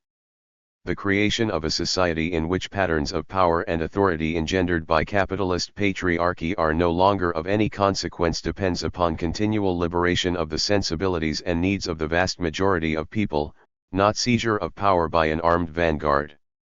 The leap that would be the real leap into history would be prepared by the aesthetic and cultural transformation of individuals and groups, whose new needs would prefigure political and economic transformation of society. Every revolution develops its own theory in accordance with local conditions. In China, Mao insisted upon a break with the Russian Revolution's strategy of seizing power through urban insurrections after mechanical imitations cost the lives of tens of thousands of activists. For his criticisms, he was expelled from the party. Ultimately, the party adopted his strategy of building from the countryside into the city and was able to seize power. In Vietnam, Ho and Jip insisted upon a break with Chinese human wave assaults prior to victory at Dien Bien Phu. Instead, they ordered trenches to be dug increasingly. The global imagination after 1968 297. Closer to enemy positions, saving many lives in the process and winning a great victory.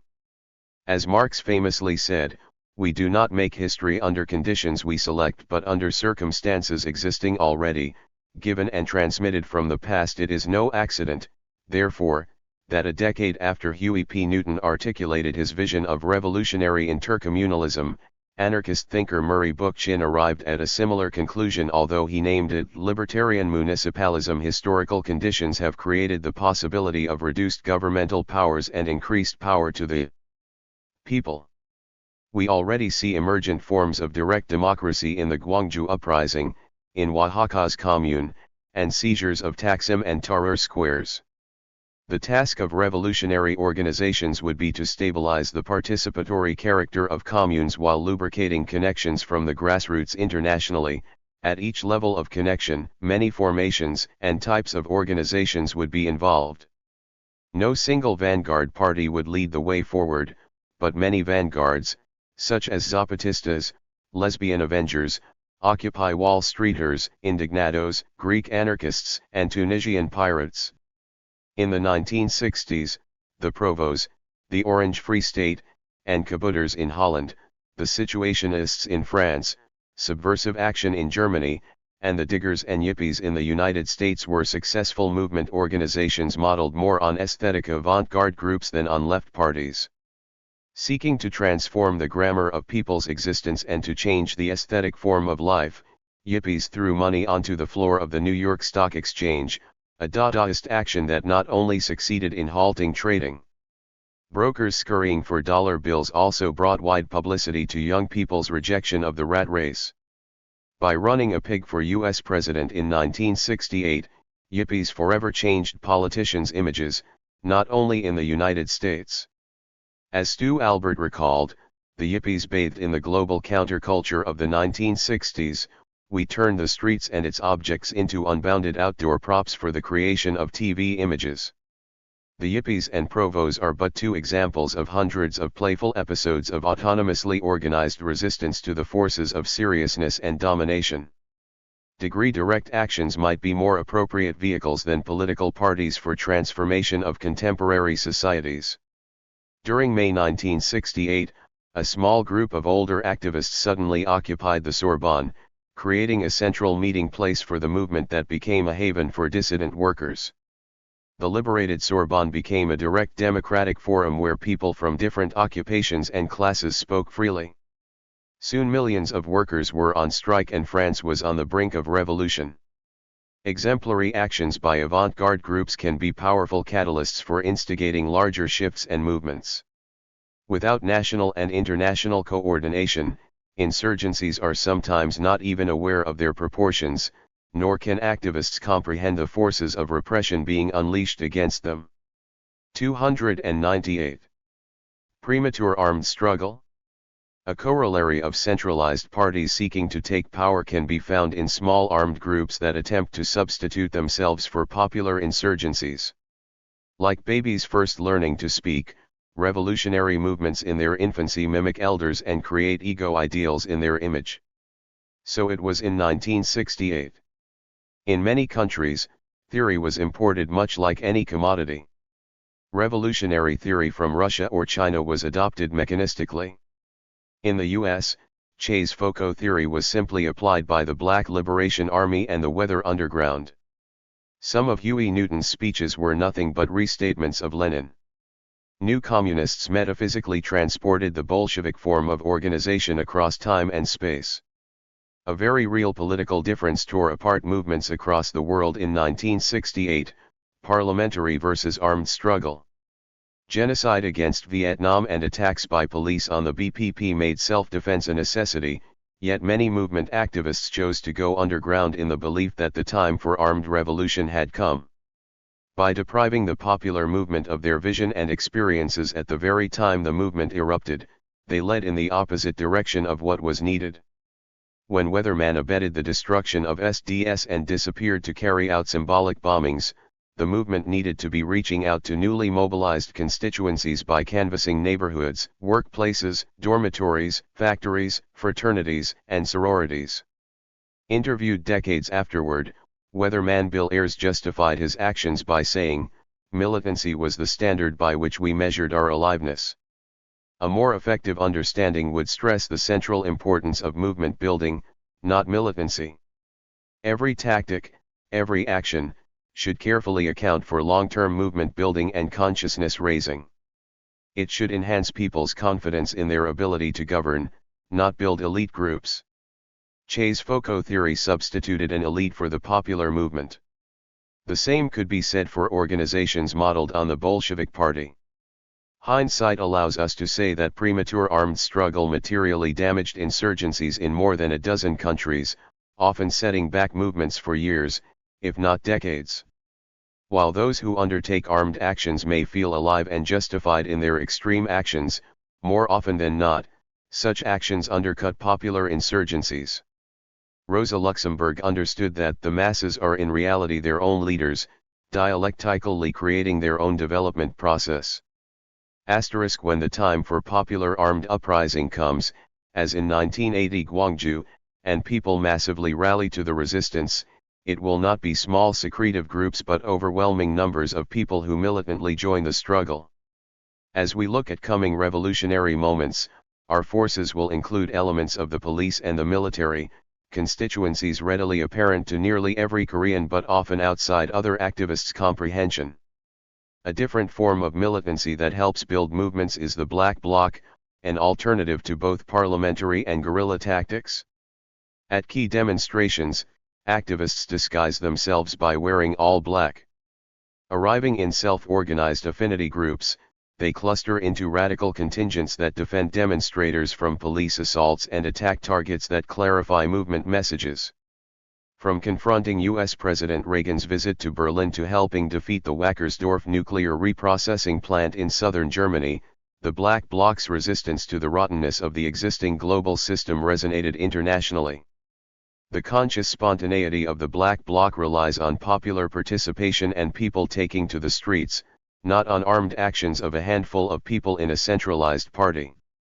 By opening space for political engagement between ballots and bullets, militant extra-parliamentary actions can help to galvanize people's connections to one another and to crystallize an activist milieu for generations. Militant street confrontations can be a crucible for psychic reworking of needs and desires, a living theater with enormous transformative value. After the 2001 Genoa protests against the G8, one Black Bloc participant told me their experiences changed me more in a few days than in the preceding years of meetings. Another person called it the most important experience of their life. If we accept that consumer culture is a form of cultural colonization, then the Black Bloc's destruction of McDonald's, Nike outlets, and banks are a form of decolonization, a freeing of space from corporate control and creation of autonomous zones not controlled by the police. As Fanon long ago discovered, revolutionary force plays an essential role in decolonization movements. The controlled militancy of the Black Bloc is not only a psychic reworking of individuals in the streets, it is also a moment of opposition to the system as a whole. By making concrete people's desires to be free, decades of deadening consumerism and debilitating comfort can be thrown off overnight. All models inherited from the past need to be questioned, including the Black Bloc, and even syndicalists' notion of the centrality of the working class. Proletarian dogmatism divides the 99%. The working class has been widely expanded with the enlarged reproduction of capital and the rise of enormous bureaucracies, the expansion of education, and the importance of information to economic development. The universities exist today at the center of production, and as such are critically important to capitalism as well as to revolutionary movements. The precariat grows by leaps and bounds in the 21st century. No one sector of the population has the capacity to transform society. Building a hegemonic bloc capable of transforming the entire society requires 300. Rethinking our past experiences. African Americans played a vanguard role in the 1960s, but they alone were not enough. Latinos' 1960s activism was often unrecognized, and they were left out of subsequent commemorations decades later as well. The 2006 census recorded Latinos as 14.8% of population, more than African Americans. As Carlos Muñoz concluded after a lifetime of activism, we are not islands unto ourselves. Latino/liberation is not possible without making possible liberation of all people of all colors, including the millions of whites who are not part of the structure of power. Native Americans too are often overlooked, although recent mobilizations at the Standing Rock Sioux Reservation indicate their ability to act with unity and to catalyze larger forces. What has only recently been named the 99% has long been known as the Minjung in South Korea. Everyone except the owners of the huge corporations that dominate the economy, the generals in the military and very few at the top united in Minjung actions and overthrew an entrenched dictatorship. Psychic thermometer. Movements' histories often include internally conditioned, self-defeating behavior, a phenomenon named psychic thermometer by Herbert Marcuse. The cultural roots of the political movement were an important source of the energy of the popular movement, and the New Left's cultural subversion defined one of its most significant dimensions. The spontaneous integration of culture and politics provided vitality to the movement, but it also accounted for the carrying over of oppressive characteristics like sexism, racism, and authoritarianism into the life of the movement. Microcosmic enforcement of enforced structures of domination and oppression divide us from one another. Rather than understanding identity politics formulated along lines of race, gender, and ethnicity as containing a universal dimension in the particular form of oppression being challenged, many activists believe movements based upon identity divide us. Such understanding fails to comprehend that black music appeals universally, and feminism is in all our interests. The photograph of the advertisement below, taken from the April 1970 edition of Movement magazine Ramparts, is an indication of how sexism and depoliticization go hand in hand. Besides serving to prevent activists from giving and living to their full potential, sexism undermines the avowed goals and aspirations of the movement. In May 1968, no one in the government or the opposition seemed to know what the 9 million strikers wanted. The workers themselves were unable to formulate a general consensus for demands and action. As time went on, a psychic thermometer set in, an impetus to return to normal exemplified by workers who punched their time cards when they arrived for strike duty. Within dual power in factories, universities, and neighborhoods, the forces of order are not simply outside reforms and revolution. It is sometimes thought that the New Left was merely reformist. That perspective overlooks the movement's impetus from its earliest days to replace national power with cooperative forms of direct democracy. In 1963, at the huge Civil Rights March on Washington where King gave his famous "I Have a Dream" speech, SNCC leader John Lewis raised the possibility of creating a power outside the established system. In the summer of 1965, a few months after SDS had helped pull together the first national anti-war march, the issue of building an alternative national political structure was raised by Tom Hayden. Ultimately, this movement might lead to a continental Congress called by all the people who feel excluded from the higher circles of decision-making in this country. This Congress might even become a kind of second government, receiving taxes from its supporters, establishing contact with other nations, holding debates on American foreign and domestic policy, dramatizing the plight of all groups that suffer from the American system. In January 1966, SNCC leader Bob Moses asked California activists, "Why can't we set up our own government and declare the other one no good and say the federal government should recognize us?" These early notions of replacing the U.S. government had not yet gone beyond national conceptions of power. Over the next few years, millions of people came to see the U.S. government as an enemy of life, liberty, and the pursuit of happiness. With the widening of the system's crisis of legitimation, there were increasing attempts to put forth alternatives to it, attempts which culminated in the Revolutionary People's Constitutional Convention of 1970. Revolutionary intercommunalism, not seizure of national power, became the movement's goal.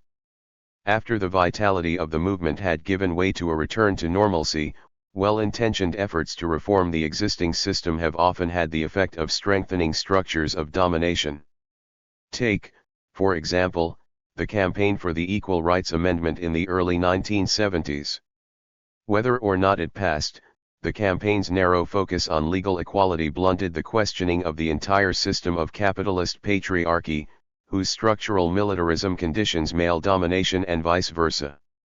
Feminist questioning of patriarchy was transformed into a question of formal equality within the existing system. In 1970, elements of the women's liberation movement called into question both political structures of power and domination in everyday life. The campaign for the era obscured the full extent of patriarchal power. The relationship between reform and revolution is complicated. The idea of an era helped win millions of women greater life opportunities, itself a change of great value. In my lifetime, I have seen feminism turned into its opposite. From a set of beliefs that promised women couldn't rule with the violence and brutality of men, today we are instructed that women should play the same combat roles as men, that women should be just as tough in the corporate boardroom and rule with more efficiency and less sentimentality in a system of worldwide immiseration and alienation. A genuinely feminist revolution would need to free our species from the entire system of capitalist patriarchy. Nothing less could redefine the existence of the individual and transform the instinctual needs of men and women in everyday life. The current systematic stratification by gender would have little to do with the lives of free people of all genders.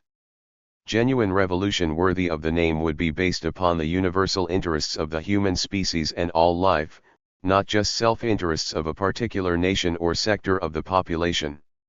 It would be a working class, feminist revolution against white supremacist patriarchy and would necessarily involve transformation of the world's wealthiest countries. Billionaires who own the same wealth as half the world and what transport they would fit on. Rebellion or revolution. The men in power had their universities. The students took them. The men in power had their factories. The workers took them. The men in power had their radios. The journalists took them. The men in power only have their power now. We shall take it. Poster, Beaux-Arts, May 1968. Even though the first 7 lines of this poster were true, the grand finale failed to materialize. Of course, a 1 or 2 month long revolution is not possible. But revolution should not be viewed simply as a mechanistic problem of seizing state power or as some other technical transformation of the structures of society. Rather, revolution is a process through which large numbers of people qualitatively transform values, norms, and institutions of society, not simply overthrowing the old rulers and replacing them but creating new kinds of social realities and human beings. The transition from feudalism to capitalism took centuries, a long process accelerated by uprisings and insurgencies, but one requiring long gestation and birth. Step by step, local customs were uprooted, laws were changed, and freedoms won until a new social order could be consolidated. Forced enclosures of lands and commons, persecution of women and non-Malay people, and forced severance of people's natural and spiritual connections with the earth characterized capitalism as it took hold of the planet. Revolutionary visions such as those at the RPCC emanated from a new set of norms and values that contradicted society's racism, patriarchy, and patriotic chauvinism. The uprising posed the possibility for transformation of the totality of social reality. A rebellion, on the other hand, merely demonstrates discontent with the present state of affairs. When people revolt, they rise up against those perceived to cause a common problem, not to create a new reality. A revolt culminates in negation of existing rulers, values, and institutions, not in the affirmation of new modes of life. As Sartre put it, the revolutionary wants to change the world, he transcends it and moves toward the future, toward an order of values which he himself invents. The rebel is careful to preserve the abuses from which he suffers so that he can go on rebelling against them. He does not want to destroy or transcend the existing order, he simply wants to rise against it. The New Left in the United States began in a script dictated by reactions to genocide and injustices perpetrated by the system. In the midst of an escalating spiral of repression and resistance, both the Black and anti-war movements reached violent and spectacular culminations. But in 1970, the movement transcended rebellion and went to the next level. Puerto Ricans ran Lincoln Hospital for the good of the community, students and faculty opened campuses for the needs of all, and, in Philadelphia, a multicultural assembly of thousands articulated their vision for a new society. Karl Marx expected the dull discipline of factory life to help shape the emancipatory proletariat. We can observe today that the material conditions of consumer society, including its spectacles, like the Olympics and World Cup, help craft an international identity of humanity. Around the world, people identify more closely with each other than ever before. Diffusion of uprisings via the Eros effect is one robust indication of such a universal identity, as is diffusion of tactical innovations across borders. People today continue to become increasingly intersectional in their identities, as formerly hard-line divisions of race, gender, and class blur and blend, revealing natural spectrums of identity that bridge formerly imposed and strictly enforced border lines, a signpost that we are awakening to the opportunity for global unity like never before. While humanity, like nature, moves indelibly toward intermingling and interdependence, the patriarchal establishment's impetus to isolate people into easily manageable segments of a societal machine continues to pervade ever-deepening aspects of life. The internalization of the imposed value system is one of the weapons used against us, so each person's self maintains inner prisons that perpetuate cycles of domination and colonization. Decolonization and healing of each individual's body, psyche, and spirit are more crucial than ever before and are steps toward the creation of liberated spaces, families, communities, and beyond. Another legacy of the global imagination of 1968 is the subsequent re-emergence of healing arts and indigenous wisdom traditions that have everywhere been persecuted in attempt to annihilate the natural intelligence and birthright of every human to be connected, healthy, and empowered. That major new upheavals will occur is certain, their outcomes remain unclear. New explosions could very well precipitate massive right-wing responses. If there is any chance of the aesthetic transformation of the established world system, such a possibility does not rest on any individual or organization. The self-activity of popular movements, the spontaneous emergence of an escalating spiral of actions, strikes, sit-ins, and insurrectionary councils, cannot be brought into existence by conspiracies or acts of will. Neither can these forms of struggle be predicted in advance of their appearance, resting as they do upon the accumulation of political knowledge of the history of our species. The United States is an international federation of bandits and we denounce its rights to nationhood. We should provoke the destruction of all racists and fascists in capitalistic countries and the world over. We should not rest until all of them are wiped off the face of the earth. We support all liberation struggles throughout the world and we oppose all reactionary struggles throughout the world. Our Constitution will guarantee the right of all people to travel and communicate with all peoples throughout the world. We stand resolute in our unrelenting convictions to destroy Pig America. Wherever the word men appears, it should be replaced with the word people to express solidarity with the self-determination of woman and to do away with all remnants of male supremacy, once and for all. We propose that we declare a just people's war against capitalism and remain in that state until capitalism is abolished from the face of the earth. We should have an organization or army to defend the kidnapping and terror of pigs as a means of freeing political prisoners of war. We oppose such organizations as NATO and SEATO and all lackeys of U.S. imperialism. We demand immediate withdrawal of all American forces around the world. Reparations should be made to oppressed people throughout the world, and we pledge ourselves to take the wealth of this country and make it available as reparations. We will not allow or accept this country going into other countries and utilizing their wealth. We will administer all foreign aid given by the U.S. by an international body composed of representatives from revolutionary people. We will use our more advanced revolutionary brothers and sisters to better the struggle. We demand an end to the genocide caused by sterilization programs in different forms nationally and international. All power to the people. 312. Self-determination of street people. What we want. We want an immediate end to the crimes of pimping, prostitution, number rackets, gambling, dope pushing, fencing, loan sharking, sexism, rape, theft, pickpockets, bribery, extortion, union corruption, etc., committed on the people by organized crime syndicates which work hand in hand with the pig power structure and those lackeys within our communities who refuse to deal with these problems. Creation of investigative councils run by the people. Encourage informers to turn over information to these councils. Remove by force those elements which have been exposed. POATS reconfiscation or destruction of property controlled by organized crime syndicates. 5. The encouragement of all progressive forces and elements to change corruption in government and enforce revolutionary justice. Education. All people will be provided with the kind of schooling they desire and need. All levels of schooling will be provided free by the government. Schooling must be non-compulsory. The community will control the schools, education, curriculum, and educators. Education must be part and parcel of the political realities of the time. Education must always serve the people by teaching the true nature of this decadent society. Dope.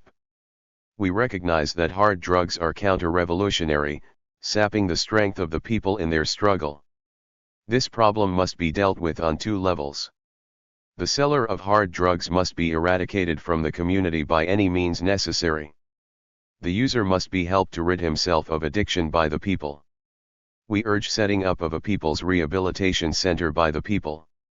We recognize that psychedelic drugs are important in developing the revolutionary consciousness of the people. However, after the revolutionary consciousness has been achieved, these drugs may become a burden. No revolutionary action should be attempted while under the influence of any drug. We urge that these drugs be made legal. Or rather than they should not be illegal, that is, there should be no law made against them. Documents 313. Land. We hold that private property is theft. We demand that the use of parks, streets, rural areas, and unused land to carry on our revolutionary struggle for survival. We will seize the land we need by any means necessary. Streets and urban parks must be liberated to be used for people's needs such as 1. Mass meetings, 2. Concerts and recreation, 3. Sleeping area, and other everyday activities. Rural land and large state parks must be liberated to be used for military training in the techniques of self-defense and urban guerrilla warfare in order to fight a war of liberation, and land to be used for farming and other productive needs. Grievance. All private rural land has been stolen from the people. It originally belonged to the people. It is being used for capitalistic goals and is being destroyed ecologically. Food, housing, clothing, health. We demand the right for all people to have free food, housing, free clothing, free medical care and all other rights established by the Revolutionary People's Constitutional Convention. Recognizing our responsibility as revolutionary street people in this period of transition. 1. We call for free decentralized medical care and the availability of medical information for all the people in the neighborhood to meet the daily situations in a revolutionary manner. 2. We call for the establishment of free interrelative community food cooperatives to collect, exchange, store, distribute and provide food and cooking facilities for the community needs. 3. We demand community control of the means of production of clothing and adequate sharing and distributing of clothing to meet the needs of the people.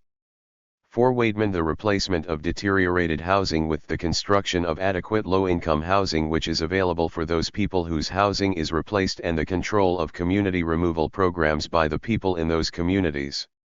Finally, we call for the formation of revolutionary people's community councils to be responsible for the implementation of all collective needs of the community. 314. Workshop on the self-determination of women. We recognize the right of all women to be free. As women, we recognize that our struggle is against a racist, capitalist, sexist system that oppresses all minority people. This capitalistic country is run by a small ruling class who use the ideas and practices of chauvinism and racism to divide, control and oppress the masses of people for their own greedy gains and profit. We want equal status in a society that does not exploit or murder other people. We will fight for a socialist system that guarantees full, creative, non-exploitative life for all human beings. We will not be free until all oppressed people are free. Family. Whereas in a capitalist culture, the institution of the family has been used as an economic tool or instrument, not serving the needs of the people. We declare that we will not relate to the private ownership of people. We encourage and support the continued growth of communal households and communal relationships and other alternatives to the patriarchal family. We call for socialization of housework and child care with the sharing of work by men and women. Women must have the right to decide when and if we want to have children. There should be free and safe birth control, including abortion, available upon demand. There should be no forced sterilization or mandatory birth control programs which are now used as genocide against third world sisters and against poor people. Every woman has the right to decide whether she will be homosexual, heterosexual, or bisexual. Employment. Whereas women in a class society have been continuously exploited, through their work, both in their home and outside their home, we call for 1. Guaranteed full, equal, and non-exploitative employment, controlled collectively by the working people. 2. Guaranteed adequate income for all. This would entail the sharing of necessary, non-creative tasks and the maximum utilization of revolutionary technology to eliminate these tasks. Documents 315. 3. An end to the sexism which forces women into the lowest paying service jobs and the racism that ensures that third world women will be the lowest paid of all. 4. Guaranteed paid maternity leave. Education. Whereas women historically have been deprived of education, or only partially educated and miseducated in those areas deemed appropriate for us by those ruling powers who would benefit by our ignorance, we call for 1. The right to determine our own goals. 2. The end of sex roles regarding training or skills. 3. Self-knowledge, the history of women, our relation to society and the knowledge of our bodies. 4.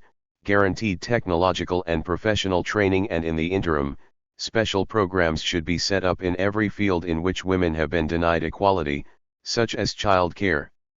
5. Men to be trained in those areas in which they have been denied equality, such as child care. 6. Control of non-authoritarian education by the people it serves in the language and cultural style of the people. Services.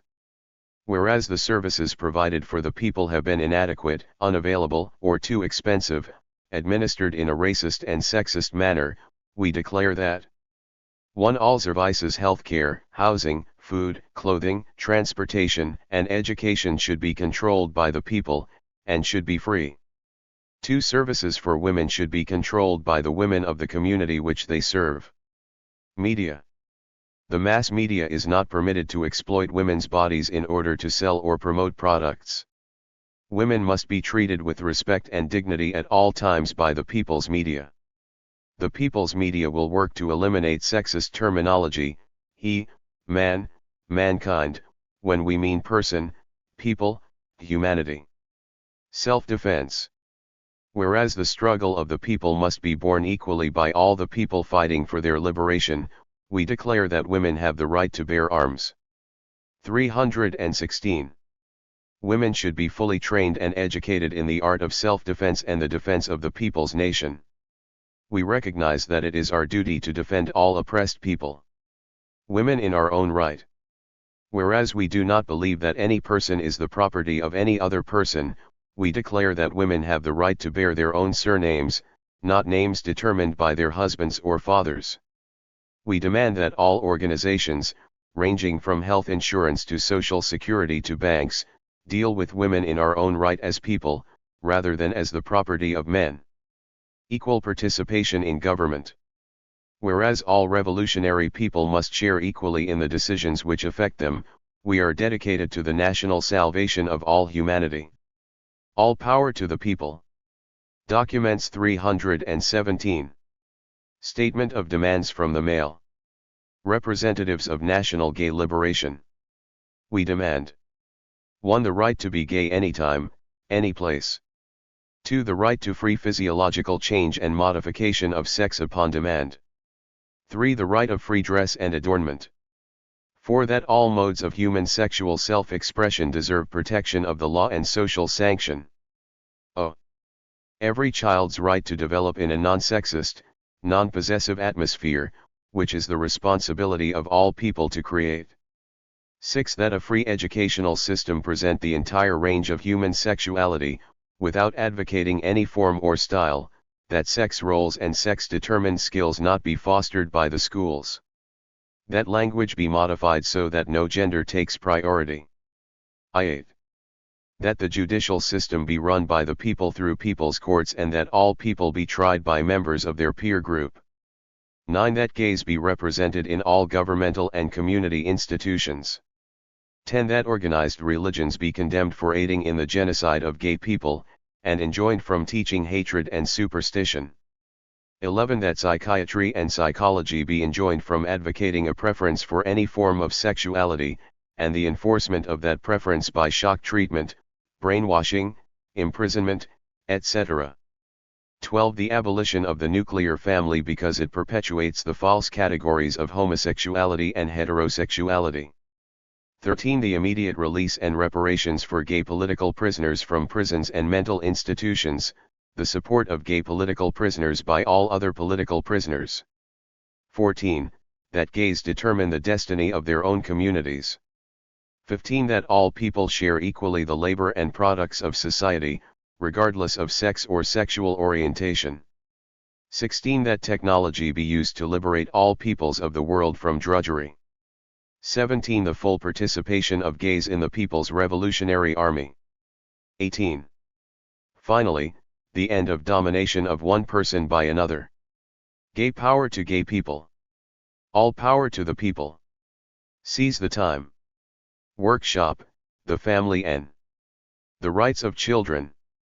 The discussion was not truly representative of all oppressed groups, since, for example, there were no children present. Some people felt that the traditional family was so oppressive that it must be abolished and replaced by a different family grouping. Others felt that there were positive things in the traditional family that should be perpetuated in the New World. It was also pointed out that we can't predict what the traditional family might be like under socialism. It was agreed that children are not possessions and are not to be treated as possessions by parents, collectives, or the state. General agreement was that children are entitled to the broadest possible education. Children are entitled to be brought up to have the greatest trust, confidence, and sense of sharing with the other people in their society. The responsibility for creating those conditions that would enable a child to be a whole human being rests with all of us. We agreed that children's feelings and viewpoints should be respected. It was agreed that children have the right to be breastfed. A child must be reared to be sexually free and have his choices respected. Children are essential to adults as teachers because children naturally resist oppression. Children must be loved in a truly revolutionary manner. Children are people. All power to the people. Documents 319. Control and use of the legal system. And political prisoners of war. The present judicial system in the United States is nothing more than an instrument and tool of class rule, representing the will of the racist ruling class, made into a law for everyone. The laws themselves and the procedural aspects such as bail, cater to the customs and mores of the ruling class. At this time, in the transitional stage prior to the post-revolutionary society, the call for people's revolutionary tribunes will be made. The function of these tribunals will be as the people's tribunals for revolutionaries who might be at the same time, on trial in the existing legal system of the ruling class. These tribunals will be decentralized and arise out of the area where the incidents or alleged crimes themselves took place. While the struggle is still being waged, the people must learn to manipulate and utilize the existing court system, through political trials, in order to develop a revolutionary political consciousness and illustrate the true nature of this corrupt legal system before the people. The courts should serve the people, and in this racist society that can only be done by a jury of one's peers. Understanding of the laws is a matter of interpretation which directly reflects one's social, economic, and racial background. So if one is to be judged, he must be judged by a jury of his peers instead of by those with the standards and ideas of the racist ruling class. If we are to talk of creating a legal system that has its foundation in man's human nature, we must talk of transforming the entire society. Therefore it becomes necessary to define for ourselves what is criminal. Therefore, principles are the foundation by which the will of the people is ensured. And if we are to talk of legality, criminals, and crime, we must first talk of the ultimate crime. That is the crime of exploitation of man by man and the legal system that endorses and upholds it. Since exploitation deprives people of the necessities of life and the fruits of their labor, it is the supreme crime and the exploiters are the supreme criminals. We feel that all of the natural resources of the earth belongs to, and any exploitation, usurpation of man's labors and of the natural resources of the earth is an attack on man's survival and a crime. Any lack of action that denies human beings their right to exist are crimes against the people. Therefore, if the people are to control their destiny and thereby assure their own survival, then we must have a legal system that ensures the abolishment of all forms of exploitation. We recognize the armed body of the state, the fascist police force, is the protector and perpetrator of criminal acts and crimes. Not because the police 320 per se are criminal by nature or criminal men, but because the function of the police and the armed forces in a capitalist society is criminal by nature. So we feel that the police should come from the community in which they live and that there should be no distinction between the people and the police because of their function. Every man was born and therefore he has a right to live, a right to share in the wealth. If he is denied the right to work, then he is denied the right to live.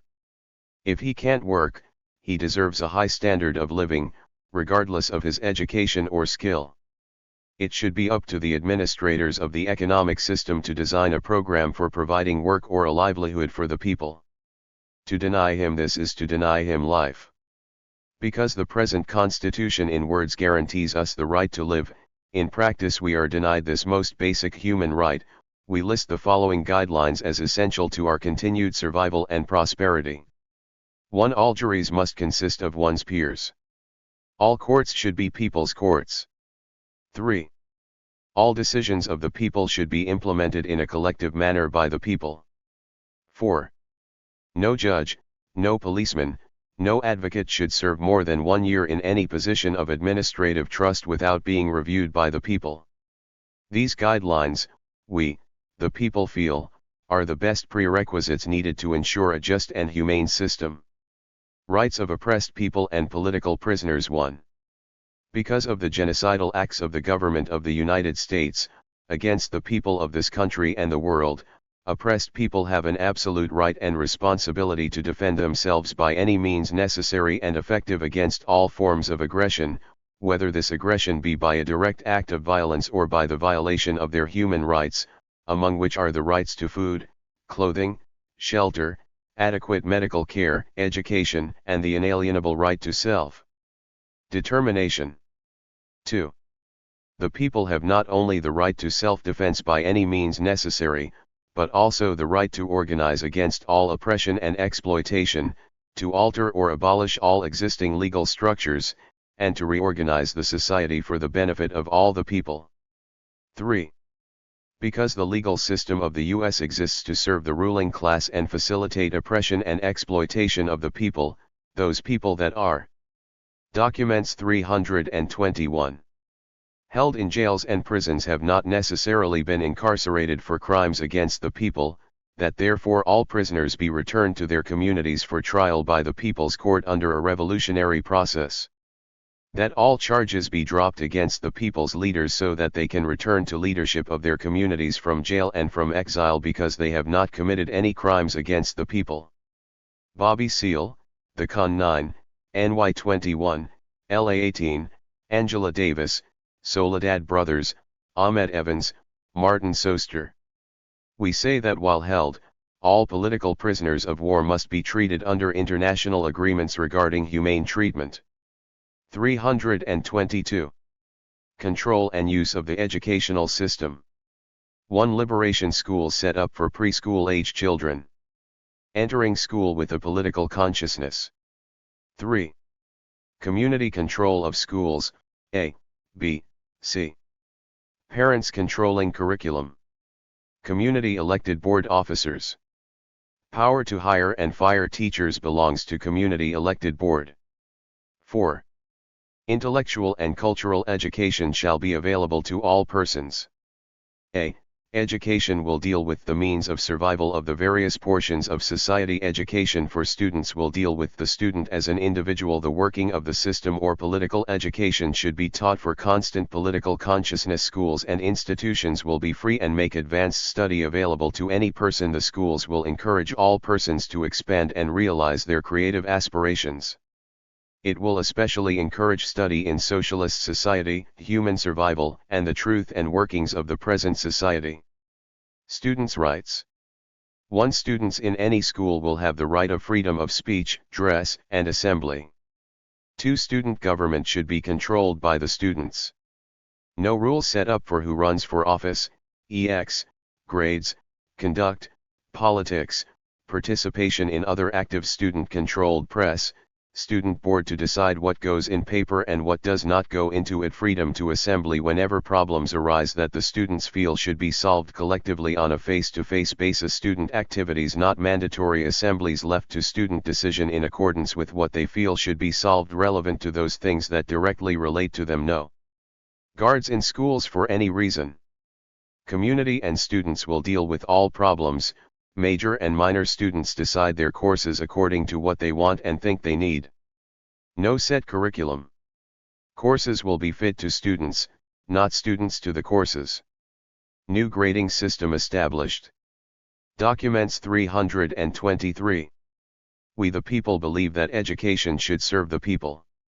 It should expose the true nature of this society. Education should assist in teaching us our socialist ideas, and stand as a basis for our socialist practice. The power of education should and will belong in the hands of the people. We believe that education plays a major role in this system of programming. So we the people must generate and seize this tool of the power structure and turn it into a weapon to be used against it. All power to the people. Workshop, control and use of military and police. Proposals on the military. 1. National defense shall be provided by a system of people's militia, trained in guerrilla warfare, on a voluntary basis and consisting of both men and women. 2. The U.S. shall not maintain a standing army, since historically a standing army has been used for offensive actions against the people of the United States and around the world. 3. No genocidal weapons shall be manufactured or used. 4.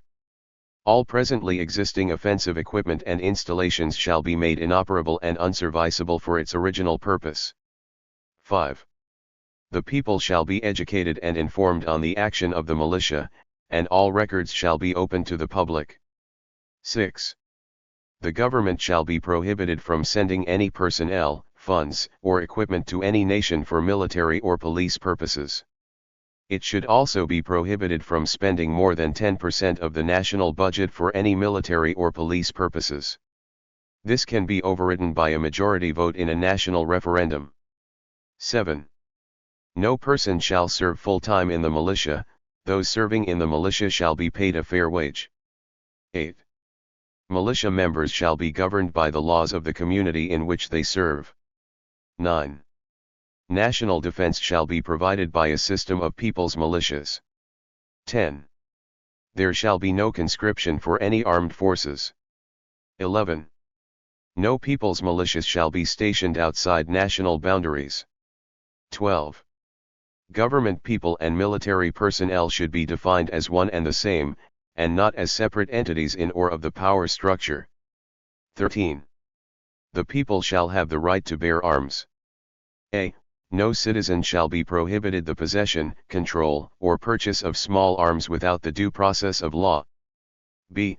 Free programs shall be set up in the training and use of small arms. Organization, use of, and control of the police.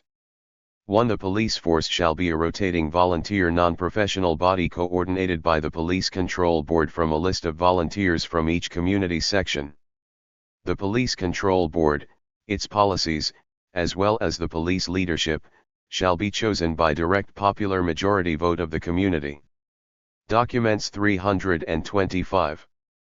There shall not be set up, or permitted to exist, a national body of police, or secret body of police, nor shall ununiformed police be permitted to exist.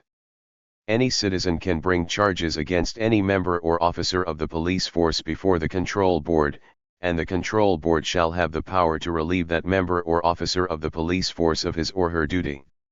Community police councils may set up working relations and exchange information with police forces in other communities. The purpose of the People's Police Force shall be to serve and protect the community. No person can serve on both the police force and the Control Board at the same time. Any member of the Control Board can be removed by direct, popular vote of the people. Funds for community police and for the community's control board shall be provided for by national government under direction of the local control board.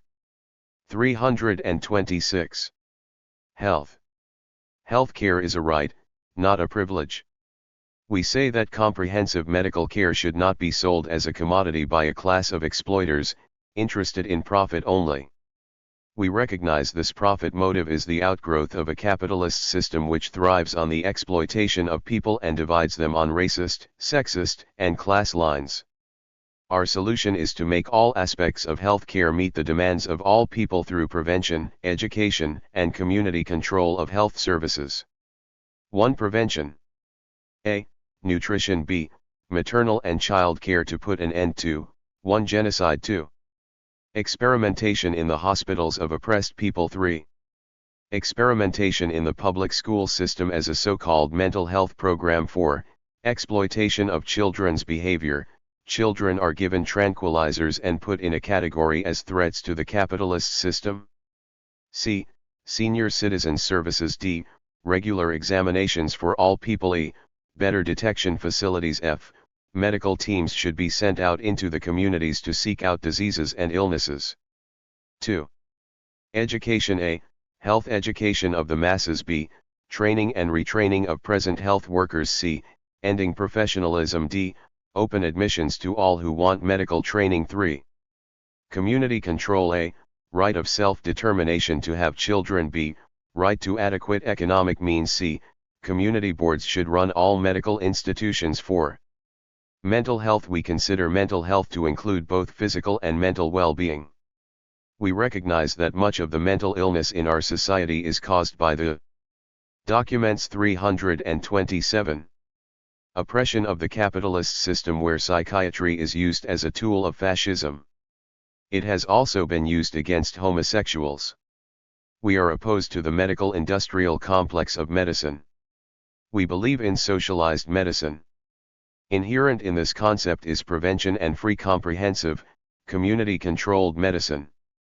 The only way to socialize medicine is through revolution. 328. Revolutionary Art.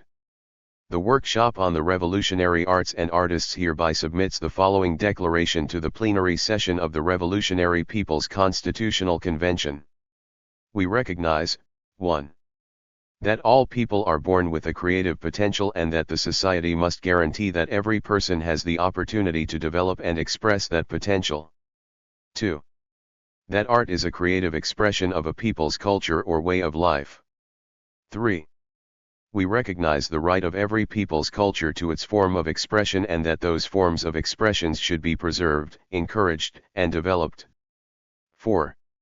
We recognize that art should be related to the interest, needs and aspirations of the people.